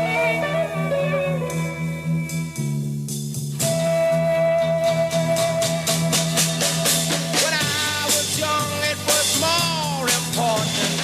Pain, more painful, and laughter much louder, yeah. When I was young. When I was young, I didn't have a yen for the girls.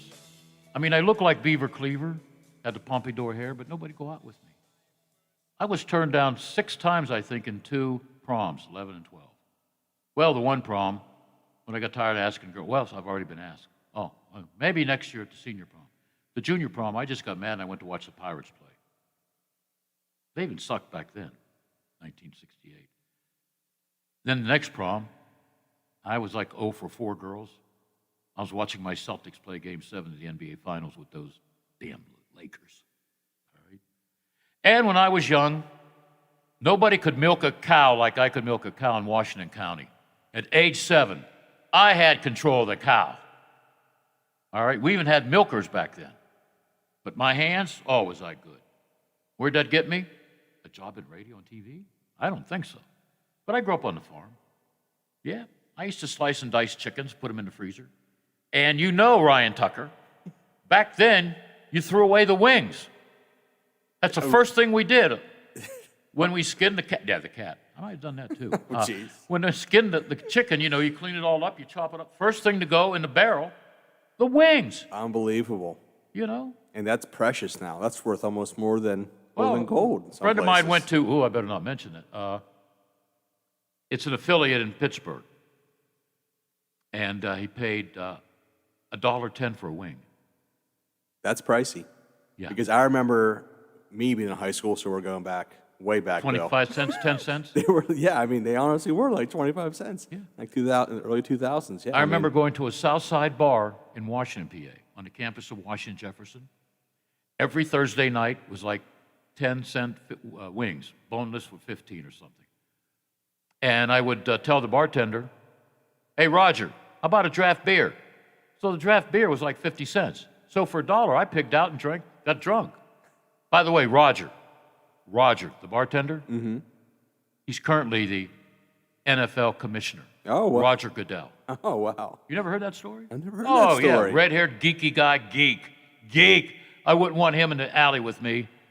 Well, is he still a geek? I don't know. I ought to get him on the air. Anyhow, when I saw him, he went to W&J with Dan Rooney Jr. And I think Danny got in trouble a lot because he had a name, and, that gets you out of trouble. If it's DeFabio, I go to penitentiary.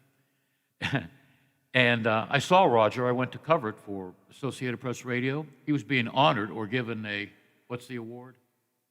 The colleges give out? Not diploma. It's something else. And I did an interview with him. So I see him years later because I had to check him out doing security because he came in a private limo with all kinds of policemen.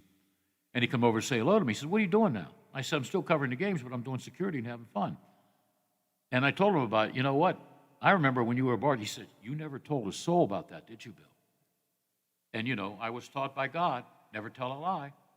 So I looked up at Roger because he was like, "You should have been playing in the NBA." I said, "Roger, I never told a soul." He goes, "Yeah, you're a good man." What I did say, I told a lot of souls on the radio. You could have. I kept my promise. I didn't tell a soul. But here he is, a geeky guy behind I remember the price of the beer. The wings were 10 cents for a bone, 15 cents for bone out or whatever. I don't know.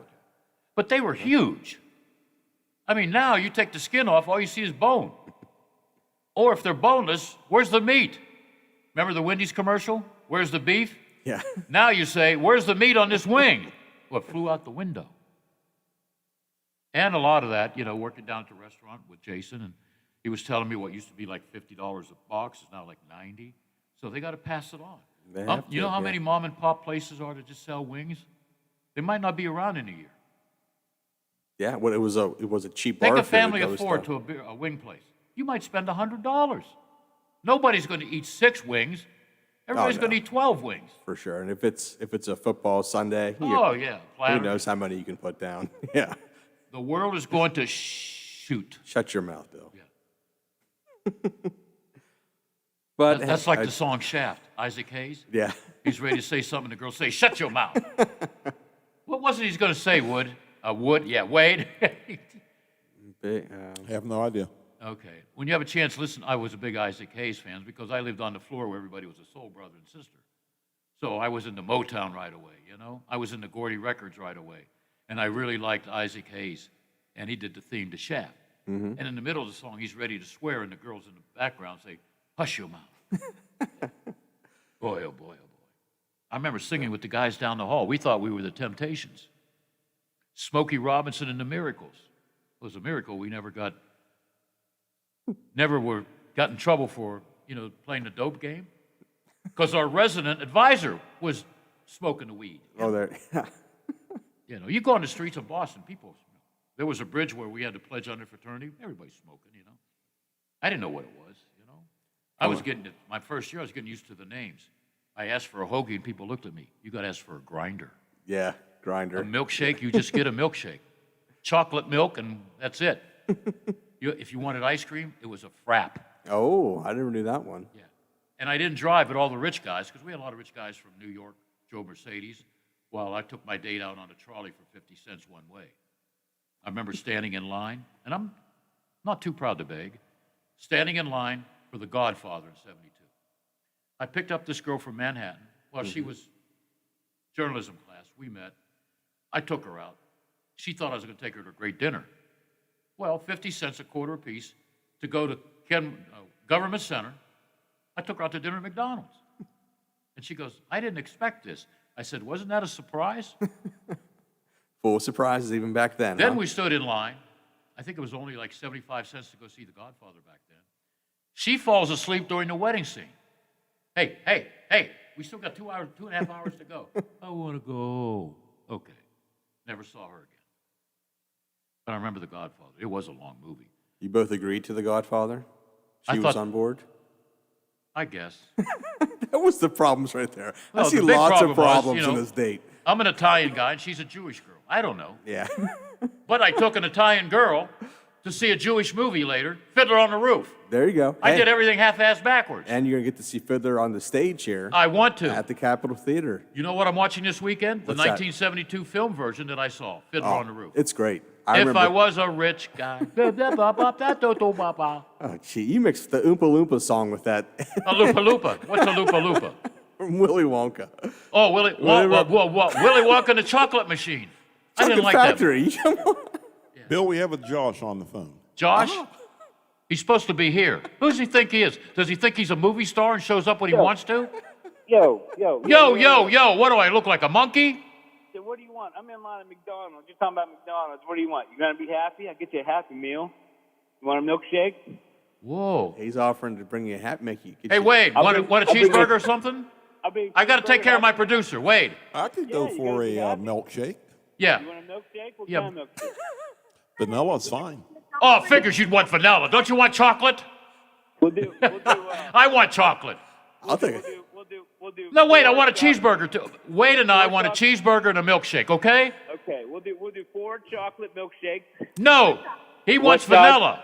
No, Okay, I don't want anything to eat. I just had some You wing want a dings. vanilla? You want wingdings? I just ate wing dings. I ain't Oh, doing I was no going to say, if you wanted Okay, Josh to buy I'll do wingdings, two Denny chocolate- Magruder got to give him a raise. We'll do 2 chocolate large milkshakes, 2 vanilla large milkshakes, 4 cheeseburgers. Does that make everybody? He don't happy? want a cheeseburger. We'll eat it. Hello, Josh. You know what? You got wax in your ears? I tell you what, give me a Happy Meal too, because the Fabio needs to get happy. Oh, Fabio, you think I'm the model now?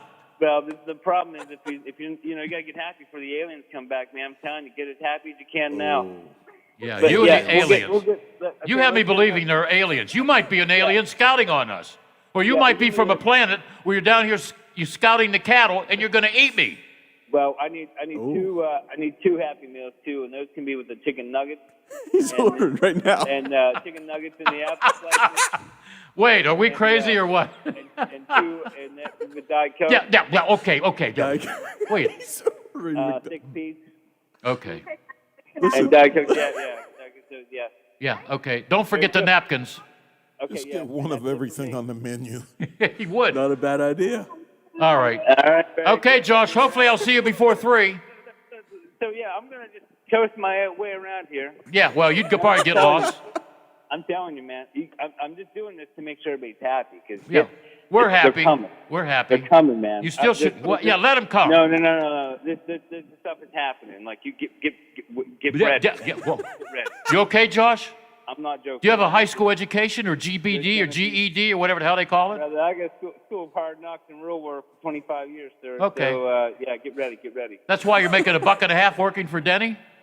That's $1.50 an hour. Well, You think Denny's listening? We get free popcorn too, Bill. of course you would. You get free popcorn? How about hot Yeah. dogs? No. You guys got the best wieners up there at the concession stand. Well, you got the best meatheads too. But hey. Oh, yeah, I know, especially a guy who does production. Will you hurry up and get the food? We're hungry. Well, hey. Hey, do I look like a horse? Hey, give me a break, Josh. Show me some respect for this 70-year-old wannabe. Why don't you get happy, man? I'm telling you, they're coming. They're coming back. Something. Is Who's going coming on. back?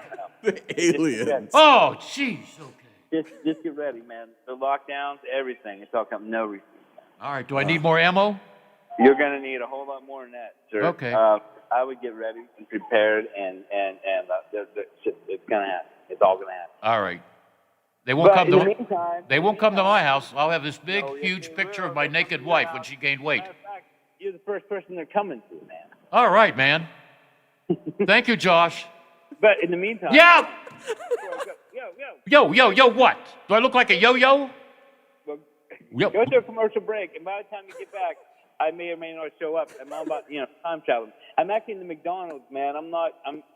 Which I'm in McDonald's? Which McDonald's? There's only 5,000 in the Ohio Valley. Washington, PA, man. I'm next to your house. I thought I'm gonna be at your house, brother. No, Yeah. don't go to my house, please. Well, that's where I'm going. Okay. I'll call the police. up. We'll, All right, we'll I'll be talk to waiting. you in the Washington County Jail where you can make a lot of girlfriends. Okay. Yeah, well, yeah. I mean, not that I was ever. Will you get our food, Josh, and shut up? Oh. You know. What is this, the Smother Brothers Comedy Hour? Are we going to be on Ed Sullivan? Wade and I's going to sing because we were on American Bandstand together. Weren't we, Wade? We were the Miracles. I don't know. Oh, look at that. He calls from the drive-thru McDonald's. Yeah. He said he was going to be here. Yeah, but the thing is, was he the McDonald's in Wheeling or Steubenville? I don't know. Is he going to come down Cabrera? I'm thinking of the baseball. Is he going to come down Cabela's Hill? Cabela's? He better be off the phone if he's coming down Cabela's Hill. The other day was bumper to bumper. You know why? And I counted 16 guys standing around watching one guy put a guardrail in. And you know, I go by them, shake my head, and they just smile. Yeah, we're causing a problem for you. But you know what? All those guys are working. They're not on unemployment. They're working their ass off in the heat. Yeah. By the way, they need new guardrails because one time I took out some. Yeah, that was a harrowing experience. I could do a story on 70 and 79 driving back and forth. Okay. You think Josh will really bring us food? I don't know. He's kind of. Hey, Wade, call Vegas. Call Vegas and let's see what the bookies say when the food gets here. I think it's plus 250. Okay. Oh. All right. I'll be surprised when it gets here. Won't be surprised if the food doesn't get here. Yeah. Because I think Josh, between the ears, is 3 bricks shy of a load. You know? Where were we? Are we doing a show or is this a comedy hour? I don't know. Instead of laugh in, we'll call it laugh out. Wow. Oh, you probably never had He's so funny. much fun, right, Wade? This is unusual. Yeah. He It's called it not the Smother- he unusual called it the to be Smothers loved Brothers. by anyone. I used to do Tom Jones impressions. Yeah. You remember Tom Jones? I remember Tom Jones. Yeah. Not unusual. You know why girls liked him? Why's that? I think I'm allowed to say this on the air. He wore tight pants. It was either he or Engelbert Humperdinck, or whatever his name was. Yeah. Would put like a hot dog in his pants. Oh, jeez. And he'd step on the stage and the girls would go, whoa. And it wasn't because they were singing. No, this is a rumor. That's out of an English newspaper out of Britain. You never know about those guys. But I believed it as a kid. You know? Yeah. I believed everything as a kid. And I believed there were people on Mars coming down here to kill us. Because I watched, in the 50s, it was all science fiction movies. Yeah, it scared you, right? I mean, I seen remember, that stuff. I wish I still had the comic books because I threw them away later in life. But the comic books would say, man on the moon. We're never going to put a man on the moon. Now that we put a man on the moon, there's a conspiracy that was filmed in Hollywood. Yeah. You know? I know. But I believed everything, you know? Stupid me. I believed, and it happened at one time, Republicans worked with Democrats. They shook hands, they hugged. I don't know if they kissed because people would talk back then. But now, there's... Well, wasn't the moon landing a big moment for both parties? Oh, Like, yeah. That was just a good thing for the whole country, yeah. right? I mean, everyone was yeah. on. Yeah. I mean, I like a good conspiracy. I can't imagine they'd go through the lengths to make It it was like fake. backup. They had backup in case something happened. Oh, okay. Well, that's possible. Watch the movie Capricorn 1. Oh, I've never heard of that. No, it goes into that. Yeah, O.J. Simpson's in it. Oh, jeez. Yeah, he didn't murder anybody, but he got killed. All right? When they landed on the moon, it was not only a good thing for the country, it was a good thing for the world. Yeah. Because didn't we beat the Russians who beat us? Everybody around the world was watching their Yep. TV when they landed on the moon. Yep. We watched it. Was it in the afternoon, Wade? I thought I watched it in I think school. it was at night. Oh, okay. Yeah, and we caught the world's attention. The Russians were bragging, we put a monkey in space. You could put any monkey in space, including me. That's not a big deal. Plus, you killed the animal. Now we have rights against that. That's why Chuck Yeager didn't want to be an astronaut. Did you hear that? No. Is this a conspiracy? No, he said he didn't want to go up in space to do a monkey's job. Because we were sending monkeys, at You first. get that, Ryan? You didn't want to do a that. monkey? You got that? Josh wouldn't get it. Monkey? What are you talking about, monkey? No. Yeah, I remember all that. Oh, yeah, the world will. Even the Italians in Italy, my sister was probably watching. Wow, look what the United States did. We can't do that. We can't even fly a kite. Anyhow, I miss my sister. Whatever. Okay, am I late on a break? Just a little. We'll run them together. You want to do it now, or what do you want to do, Wade? You're in charge. We can take a break now, sir. We're going to take a break, and hopefully Josh will give us a Golden Arches break. How about that? Hey, we'll see what happens. You deserve a break today at McDonald's. I like the Wendy's commercial with the old lady. Where's the beef? Classic. Yeah, where's the beef? You know how many girls told me that? Where's the beef, DeFabio? Well, I thought you ordered a hamburger instead of a cheeseburger. Oh, I know what you mean. We'll be right back. We're not smoking funny stuff. We're just having fun. we can still do this on the radio till they take away the First Amendment. Isn't it the first? It's first, yeah. Yeah. What's the 11th Amendment? Thou shalt not touch statues without their permissions. Is that true? You broke that amendment. That's fake news. All right? There's nothing fake about us. Right, Wade? Hit that magic button because we're taking a break because we could do it yet. Hi, it's Hoppy Kirchhoff. Join me weekdays at 10 o'clock for Talk On. We'll talk about the big stories affecting us in West Virginia, top political figures, sports personalities, sometimes just plain folks offering their opinions on what's happening today. 10 till noon, right after the Watchdog Morning Show with Howard Monroe. Millions plan for retirement online. Estimate your future benefits, apply for retirement, and manage your benefits all from the comfort of your home. And give yourself the freedom to do what you want offline. Social Security's online services help put you in control with secure access to your information anytime, anywhere, allowing you to spend more time with family, friends, or simply just enjoying the day. Social Security, securing today and tomorrow. See what you can do online at socialsecurity.gov. WKKX and WVLY voted coolest couple in their high school yearbook. The Metro News Update is brought to you by Thomas Auto Centers, Mall Road, St. Clairsville. Get the best deal at Thomas Auto Centers. West Virginia Metro News, I'm Chris Lawrence. There are 816 patients hospitalized in West Virginia this afternoon with COVID-19. That's too shy of the peak of patients on January 5th during the entire pandemic. There are 252 of those in ICU and 141 on a ventilator. Those two numbers are the highest ever. The DHHR confirming today 1,744 new cases, and they recorded 20 additional fatalities. Active cases stand at 22,972. CAMC is experiencing an influx of COVID patients as well. CAMC tweeted Wednesday afternoon that it's caring for 103 adult patients and 4 pediatric patients in its 4 hospitals in the Charleston area. 78% of those patients are unvaccinated. 15 of them are on ventilators. CAMC has recorded 2 deaths in the last day. CAMC said, quote, "These are real numbers representing real battles being fought right now. The best way to turn this around is to get the vaccine," CAMC said, adding, "Don't wait until it's too late." Meanwhile, there are more than 800 people hospitalized statewide for COVID. The state's previous high of 818 patients will likely be exceeded on Thursday. I'm Jeff Jenkins, WVMetroNews.com. WVU Medicine suggesting if you have a problem and can avoid the ER, do so. Dr. Chris Good is chair of WVU School of Medicine. We're still, safely and effectively taking care of people, but we do have some hospital capacity issues that we're dealing with across the region. You're listening to Metro News, the voice of West Virginia. Cross Lanes native and Grammy winner Kathy Mattea is the new permanent host of Mountain Stage. Mattea has appeared on the West Virginia Public Broadcasting Show and has guest hosted several times. She'll take over for its creator and current host, Larry Gross, who will step back and play a lesser role. And the new name of the West Virginia Power will be Charleston Somethings. The actual new nickname is made up of 2 5-letter words, the second ending in S, and Power officials are having a contest to guess that name, which they'll announce later this month. From the Metro News Anchor Desk, I'm Chris Lawrence. AutomotiveMap.com presents the Sports Flash, powered by The Score on the Watchdog. I'm John Thayer. The Big 12 is moving forward with expansion. BYU, UCF, Cincinnati, and Houston have all officially applied for the Big 12 membership.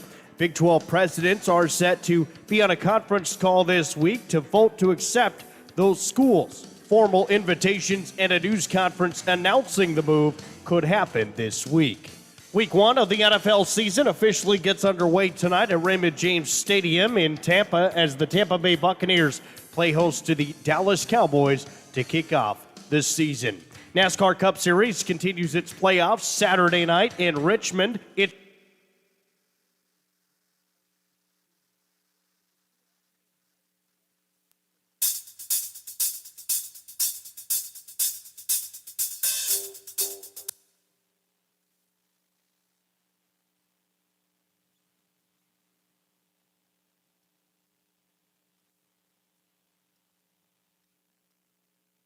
And protect your wealth, from year-round tax-smart guidance to finding the balance between risk and reward across all your investments. Schedule an appointment to learn more about Fidelity's one-on-one approach to wealth management. Visit fidelity.com/wealth. Investment minimums apply. Fidelity Brokerage Services, LLC. For the ones who are always in the know. Delivery confirmed. For the ones who keep things running. For the innovators and the problem solvers. Grainger offers supplies and solutions for every industry, experienced staff at local branches, and free access to experts to help answer your toughest questions. So whatever challenge you face, we have the knowledge and products to help. Call, click Grainger.com, or just stop by. Grainger, for the ones who get it done. Hello, everyone. It's John Kozik, founder and president of TurboTrack Realty, and I buy houses as is, fast for cash. Call me today for an all-cash offer on any of your properties, and we can close within days at 614-470-2000, 614-470-2000. Do you own a property that's outdated and needs thousands of dollars in repairs? Great, I'll buy it. I'm a private real estate investor who can solve your real estate problems fast for cash. Do you want to sell and just be done with it? Okay, great. I buy vacant properties, boarded up houses, pre-foreclosures, and inherited properties. I also buy apartment buildings, rental portfolios, divorce homes. I even buy my tenant won't pay me the rent houses. I look forward to solving your real estate problems today. Call me today for an all-cash offer at 614-470-2000, 614-470-2000. Are you traveling? Working a little bit too much? Is your fur baby starting to get a little shaggy? Let Dirty Paws be your one-stop shop for all of your pet care needs. Stop in and see us at 202 18th Street or give us a call at 304-639-7754 to schedule your appointments for dog grooming, doggy daycare, and dog boarding today. For all of your IT needs, visit OmniPerforms.com. Omni Strategic Technologies, the only IT company that the Watchdog trusts. Keep up with the ever-changing world of sports all night long. Sports Map Radio is on the Watchdog, FM 98.1, AM 1600. Hi, this is Hoppy Kercheval. Join me weekdays at 10:06, right after the Watchdog Morning Show with Howard Monroe for Statewide Talk Line. I'll have guests, conversations, texts, phone calls on all the big stories affecting West Virginia. So tune in weekdays right here on FM 98.1 and FM 97.7, The Watchdog.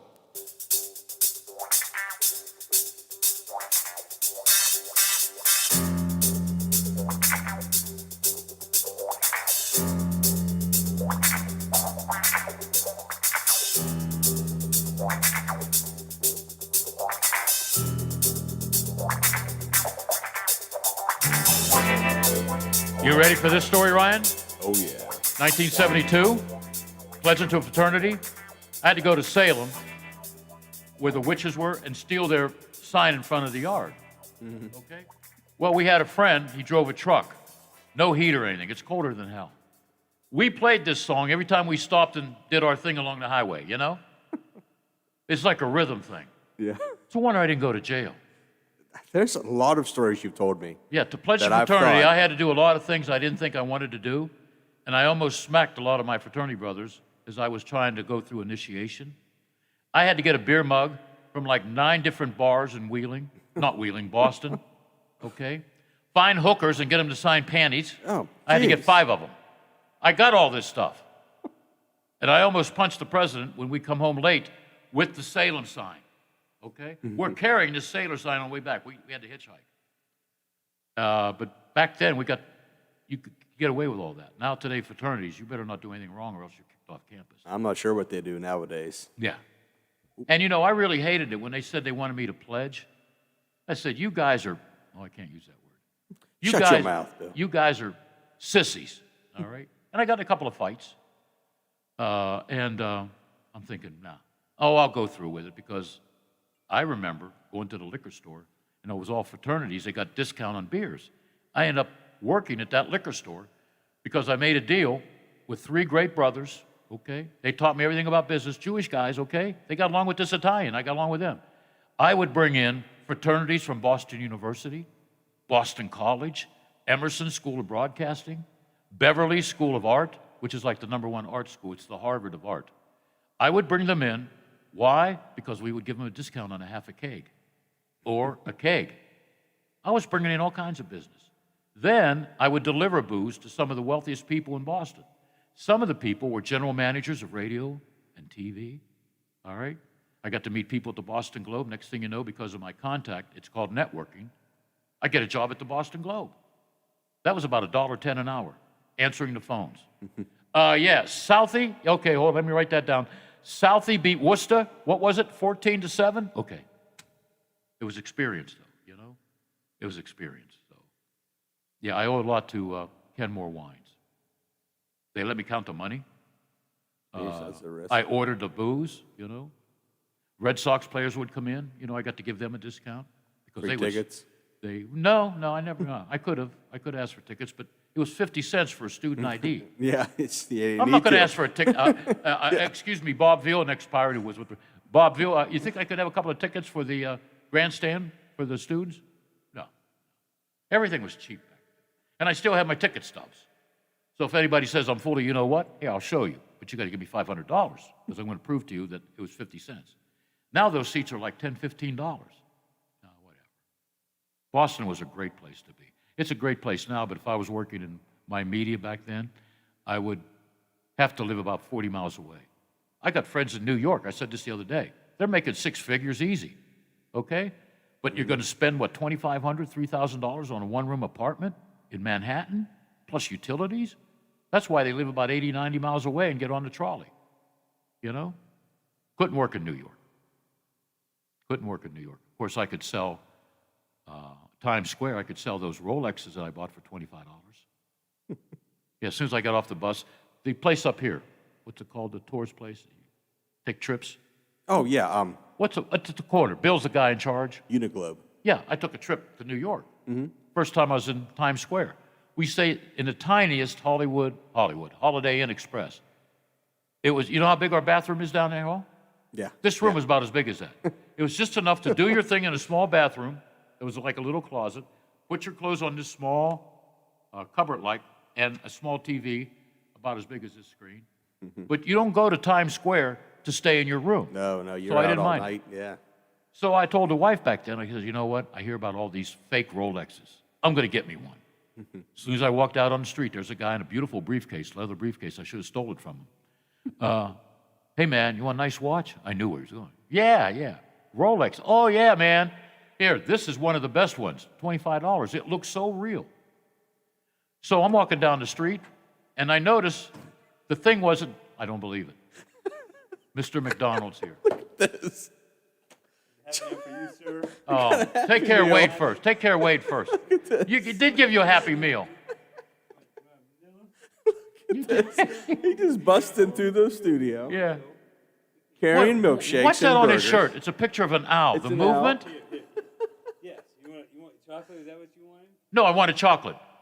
Yeah, okay. Look at this. Wade, you get yours? This is just to make you happy, Bill. No, well, you know, I got to go do a Wheeling University football game in a couple hours, and I was going to stop by Mickey D's. This. Which one do you want, Josh? Well, okay, you're the man. Look at this. This is. You know. Okay, a bag full of cheeseburgers. Here, you want a cheeseburger? Yeah. Wait a second. Do you want a tip? Sure, man. I'll take Yeah, it. well, wait a second. Here. I got a collector's item for you. There you go. Oh, look at that. What's that? What It's is a that? 50-cent piece. That's worth 50 cents. Hey. Good, brother? All right. Hey, look at this. He had wings. Well, McDonald's don't have wings. No, he had wings up at the meatball place that DJ Abasella goes to. You think he would bring me a couple wings? Oh. Hey, and he's out. Where are you going? You're supposed to be on the air. Hey, Josh, get your ass out. Where's he going? He's got to go. Wade, go grab him. Oh, he's really going. Going. What is that? What? That guy is always on the move, I tell you. Does he smoke cigarettes? He didn't give me a straw. I don't know. That was interesting. That's never happened. A guest late for the show, and I hate when people are late, unless they're in traffic, which is 24/7 in this town. He's late for the show, calls in about 15 minutes into the show. He's at a McDonald's drive-thru getting us food. Then he brings it in, delivers it, won't take a tip, then he leaves when he should be finishing the hour with me. I'm going to suspend him. You suspended him? Yeah. Even though he brought you a milkshake? Mm-hmm. And the milkshake's cold. Oh, that's the way it's supposed to be. You know what I've always said, and I worked at McDonald's as a kid. It was 95 cents an hour. Yeah. It was only open 9 to 5, and they had the basics: cheeseburgers, French fries, sodas, and a milkshake. Then all of a sudden, somebody got the bright idea: let's have fish sandwiches, let's have breakfast, and I flipped the burgers. You know, now I don't know what they do. I think a machine does it now. But Yeah, I said it probably. from day one, and I'll say it now, because McDonald's sponsors a lot of my shows, like the Wild Things, okay? Mm-hmm. Look at the back of your coupon. You'll see a coupon on the back of your ticket. You know what it says?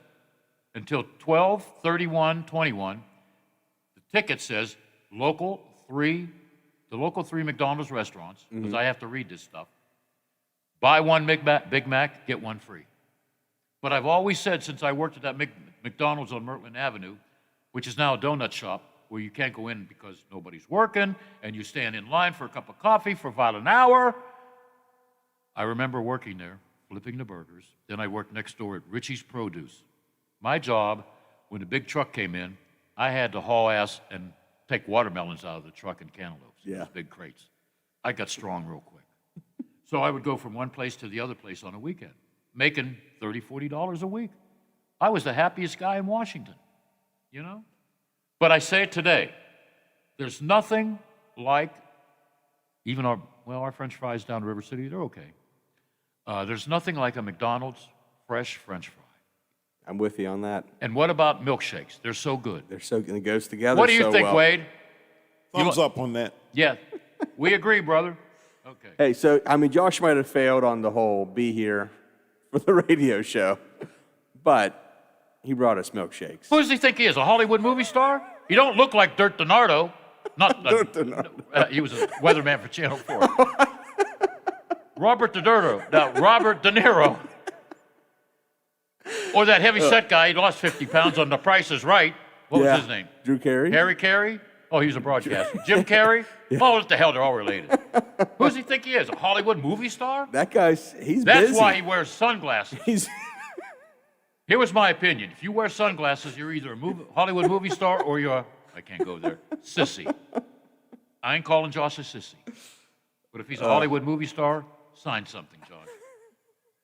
But this is weird. Guy shows up late, calls from a McDonald's drive-in. It's as weird as it Is this gets. a nightmare? Is this a nightmare? Or is this a bad dream? Last week you said it was the first time in 41 years that you ever had that happen, where he came in and then left and then called in, and now he topped it again. And it's These cheeseburgers used to be like 15 cents. when I was growing I mean, really can't go wrong with McDonald's cheeseburger. No. Yeah. You know what I like about McDonald's? And I'm not like DJ Abasella with alligator arms. Mondays, free coffee. Yeah. That's nice. But you know what? That's nice, yeah. You remember in Jaws, we need a bigger boat? Mhm. They need to put them in a bigger cup. So it's free. Well, yeah, but give me a bigger cup. But really- Because I'm going to buy something. I'm not just going to Yeah. go in there and just get a free coffee. Yeah. Although I see people doing that. Mm-hmm. Or But- they come in to use the bathroom and don't buy anything. I hate that. Well, it's only a But- matter of time until the lobbies are closed for good, I keep thinking anyway, sadly. I can see that just being a thing of the past. But Boy, that Josh is a great guy. see, I love that. he shines. He comes through. Yeah. He What's in the comes through. box? He got me a Happy Meal. I didn't know they still have He those. got a Happy Meal with apple slices. Look, what's the toy? That's always the, one of my kids. Yeah. Oh, I don't even know what this is. Ron's Gone Wrong. Wow, what I've is never- that? I've never Looks even- like a light bulb. Yeah. Is that the new McDonald's toy? I didn't know they still do Happy Meals. See what I learned today? Oh yeah, I got the 6-year-old, 4-year-old, and 3-month-old at home. So Happy Meals are definitely at least a weekly. Hey, if you want to make money, sell it to them, you know? Yeah. Wow, what a day. What a day. We still got 16 minutes with no break. Hey, it's all right because you know what? We're coming up to having some shows here finally, which is something. There's really more McDonald's plugs, something to smile about here. Having coming back first week of October with PBR bull riding, which has been a long time coming. We got to get one of those cowboys come in and give Lola a kiss. Oh, yeah. That'll put her in a good mood. I'd love to see her face on that one. Mm. And right now, she's sitting on the beach relaxing right now, I'm sure, with the cooler next to her. And Well, I'm sure the enjoying- police are there seeing all these empty cases of beer, you know? yeah, I'm trying to figure out. You know what I did? You know, we don't get along sometimes because we are the odd couple. You know? Definitely, yeah. Yeah. She walked me outside, and she gave me a little hug, which was unusual.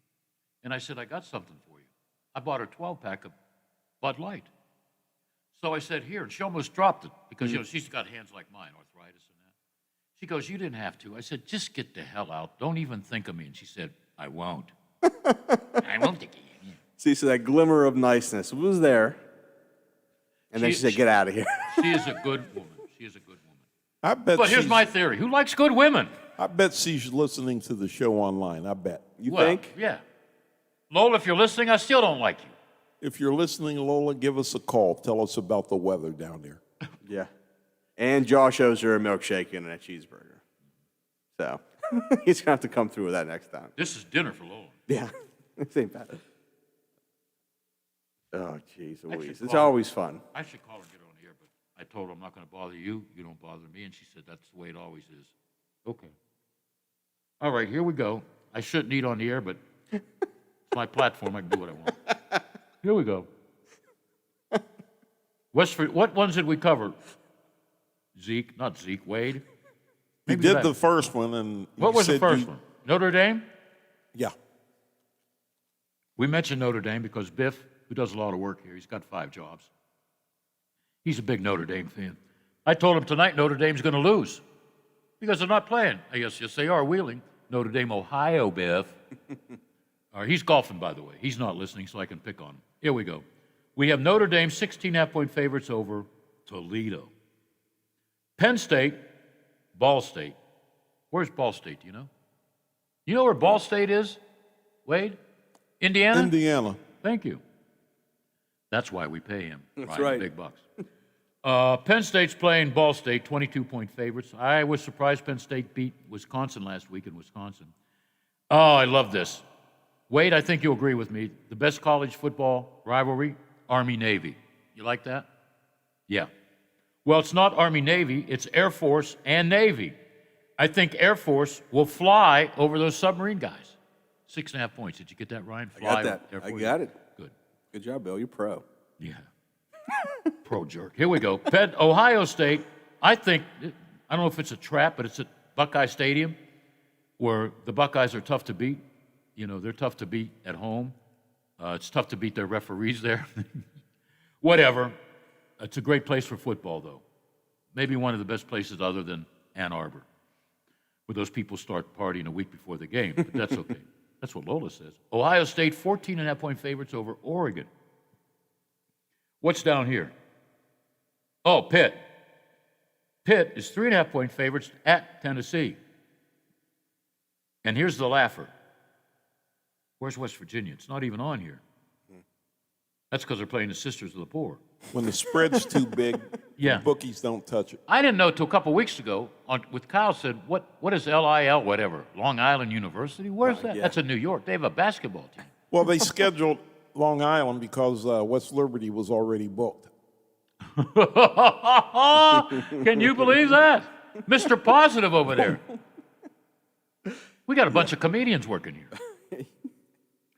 All right, ask me about Buffalo and Pittsburgh, Ryan. What's the Buffalo and Pittsburgh spread? Funny you should ask, Buffalo. Ryan, gee. You call me Buffalo. Buffalo. Great wings up there. Have you ever been up to the original Anchor Bar in Buffalo? Yes, I've been yes. up there. My sister actually lives up in Buffalo. Yeah. And that's always a stop. Yeah. But is it in Pittsburgh, I have no idea. the game this weekend? No, it's in Buffalo. It's in Buffalo? That'll be a tough one. Buffalo's 6.5-point favorites.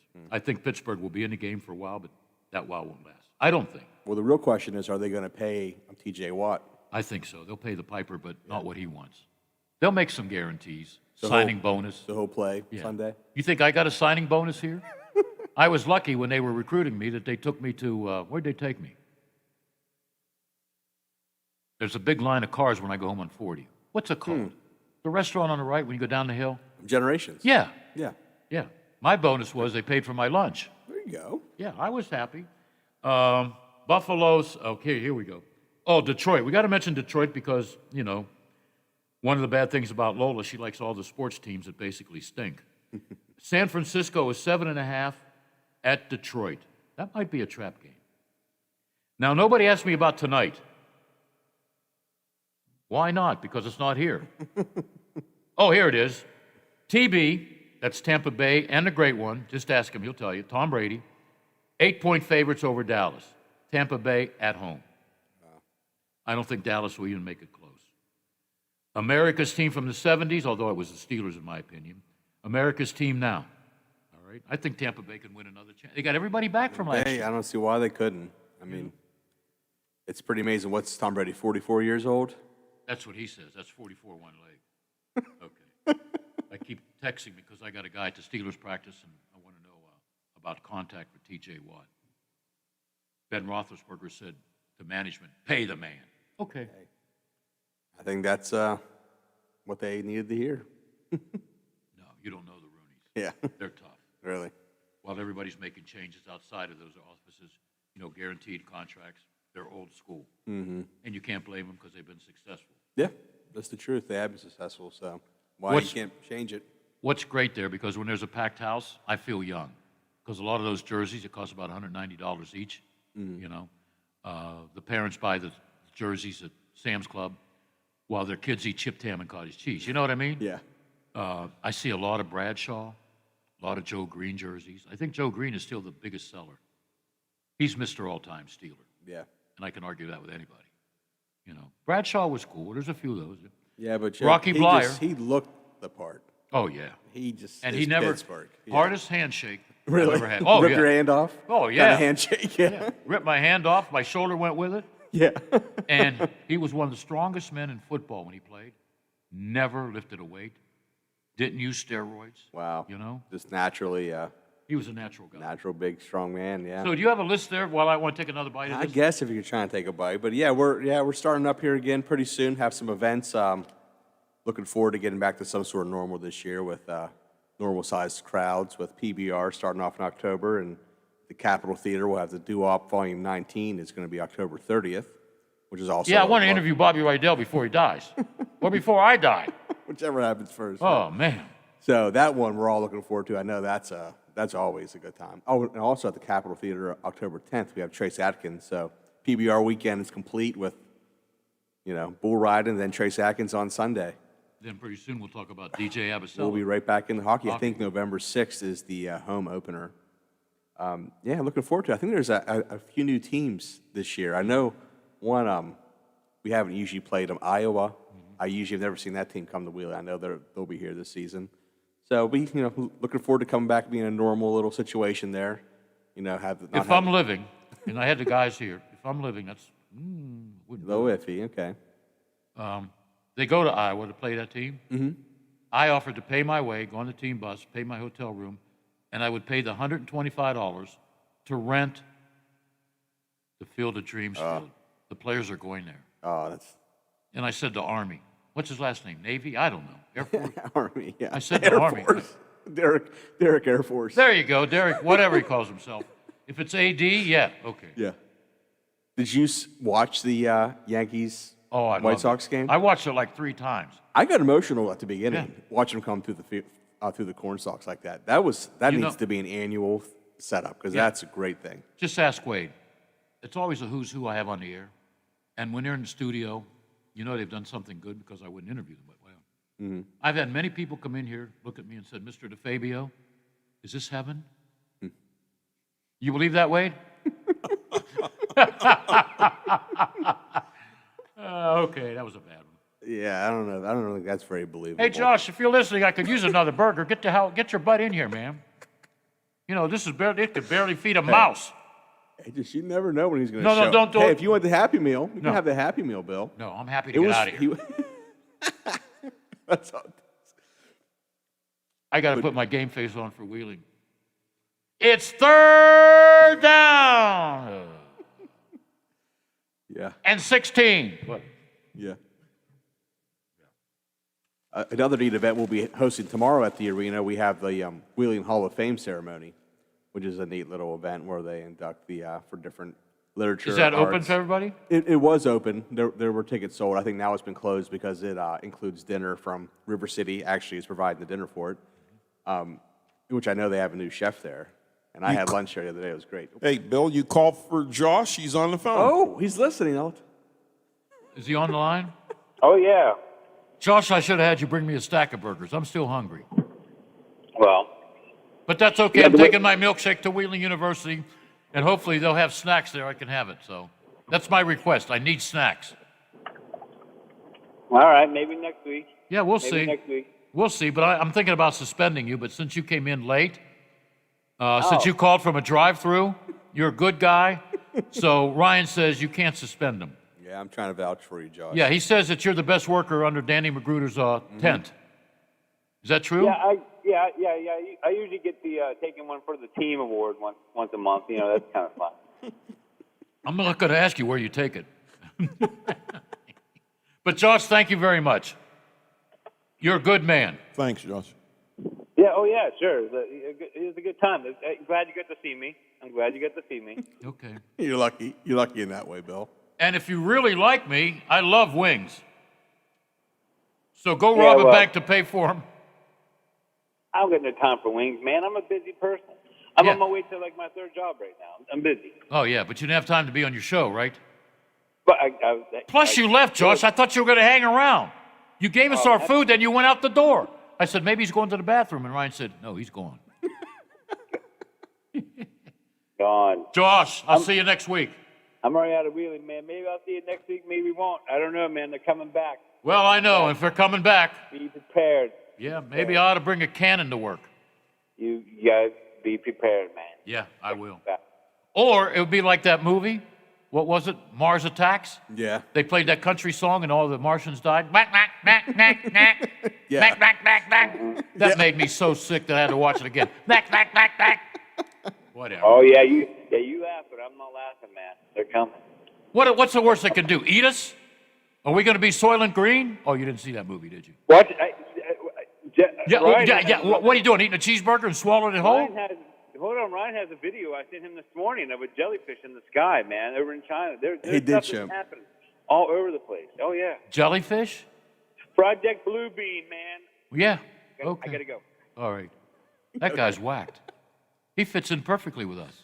It's a great setup. It's a great little. How did we all get together? Somebody didn't show up and then you How showed did this up. even happen? Yeah, I'm not Yeah, too then you sure. said, I got a buddy who likes to come here. I didn't know it was a whack job, but that's okay. I'm a whack job, you know. I admit I it. thought you'd like them. Yeah. But Josh, once again, thank you for everything. Wade thanks you. I thank you. I don't know what Ryan expects, but Josh, my buddy. yeah. What does that? That mean I got to go, Wade? Nice job, Wade, on the cuts and the phone calls. Putting up with me. Putting up with Come on Ryan. now. Josh, okay. Coming up next, I'm out of here. All right? Maybe I'll see you at the ballpark. Wheeling University hosting Notre Dame of Ohio up at that beautiful field at Wheeling University, okay? Also home of that powerful high school team with a great Coach Young, who will be on tomorrow with a bunch of other coaches, Wheeling Central, all right? I am out of here, okay? I am really out of here with my milkshake.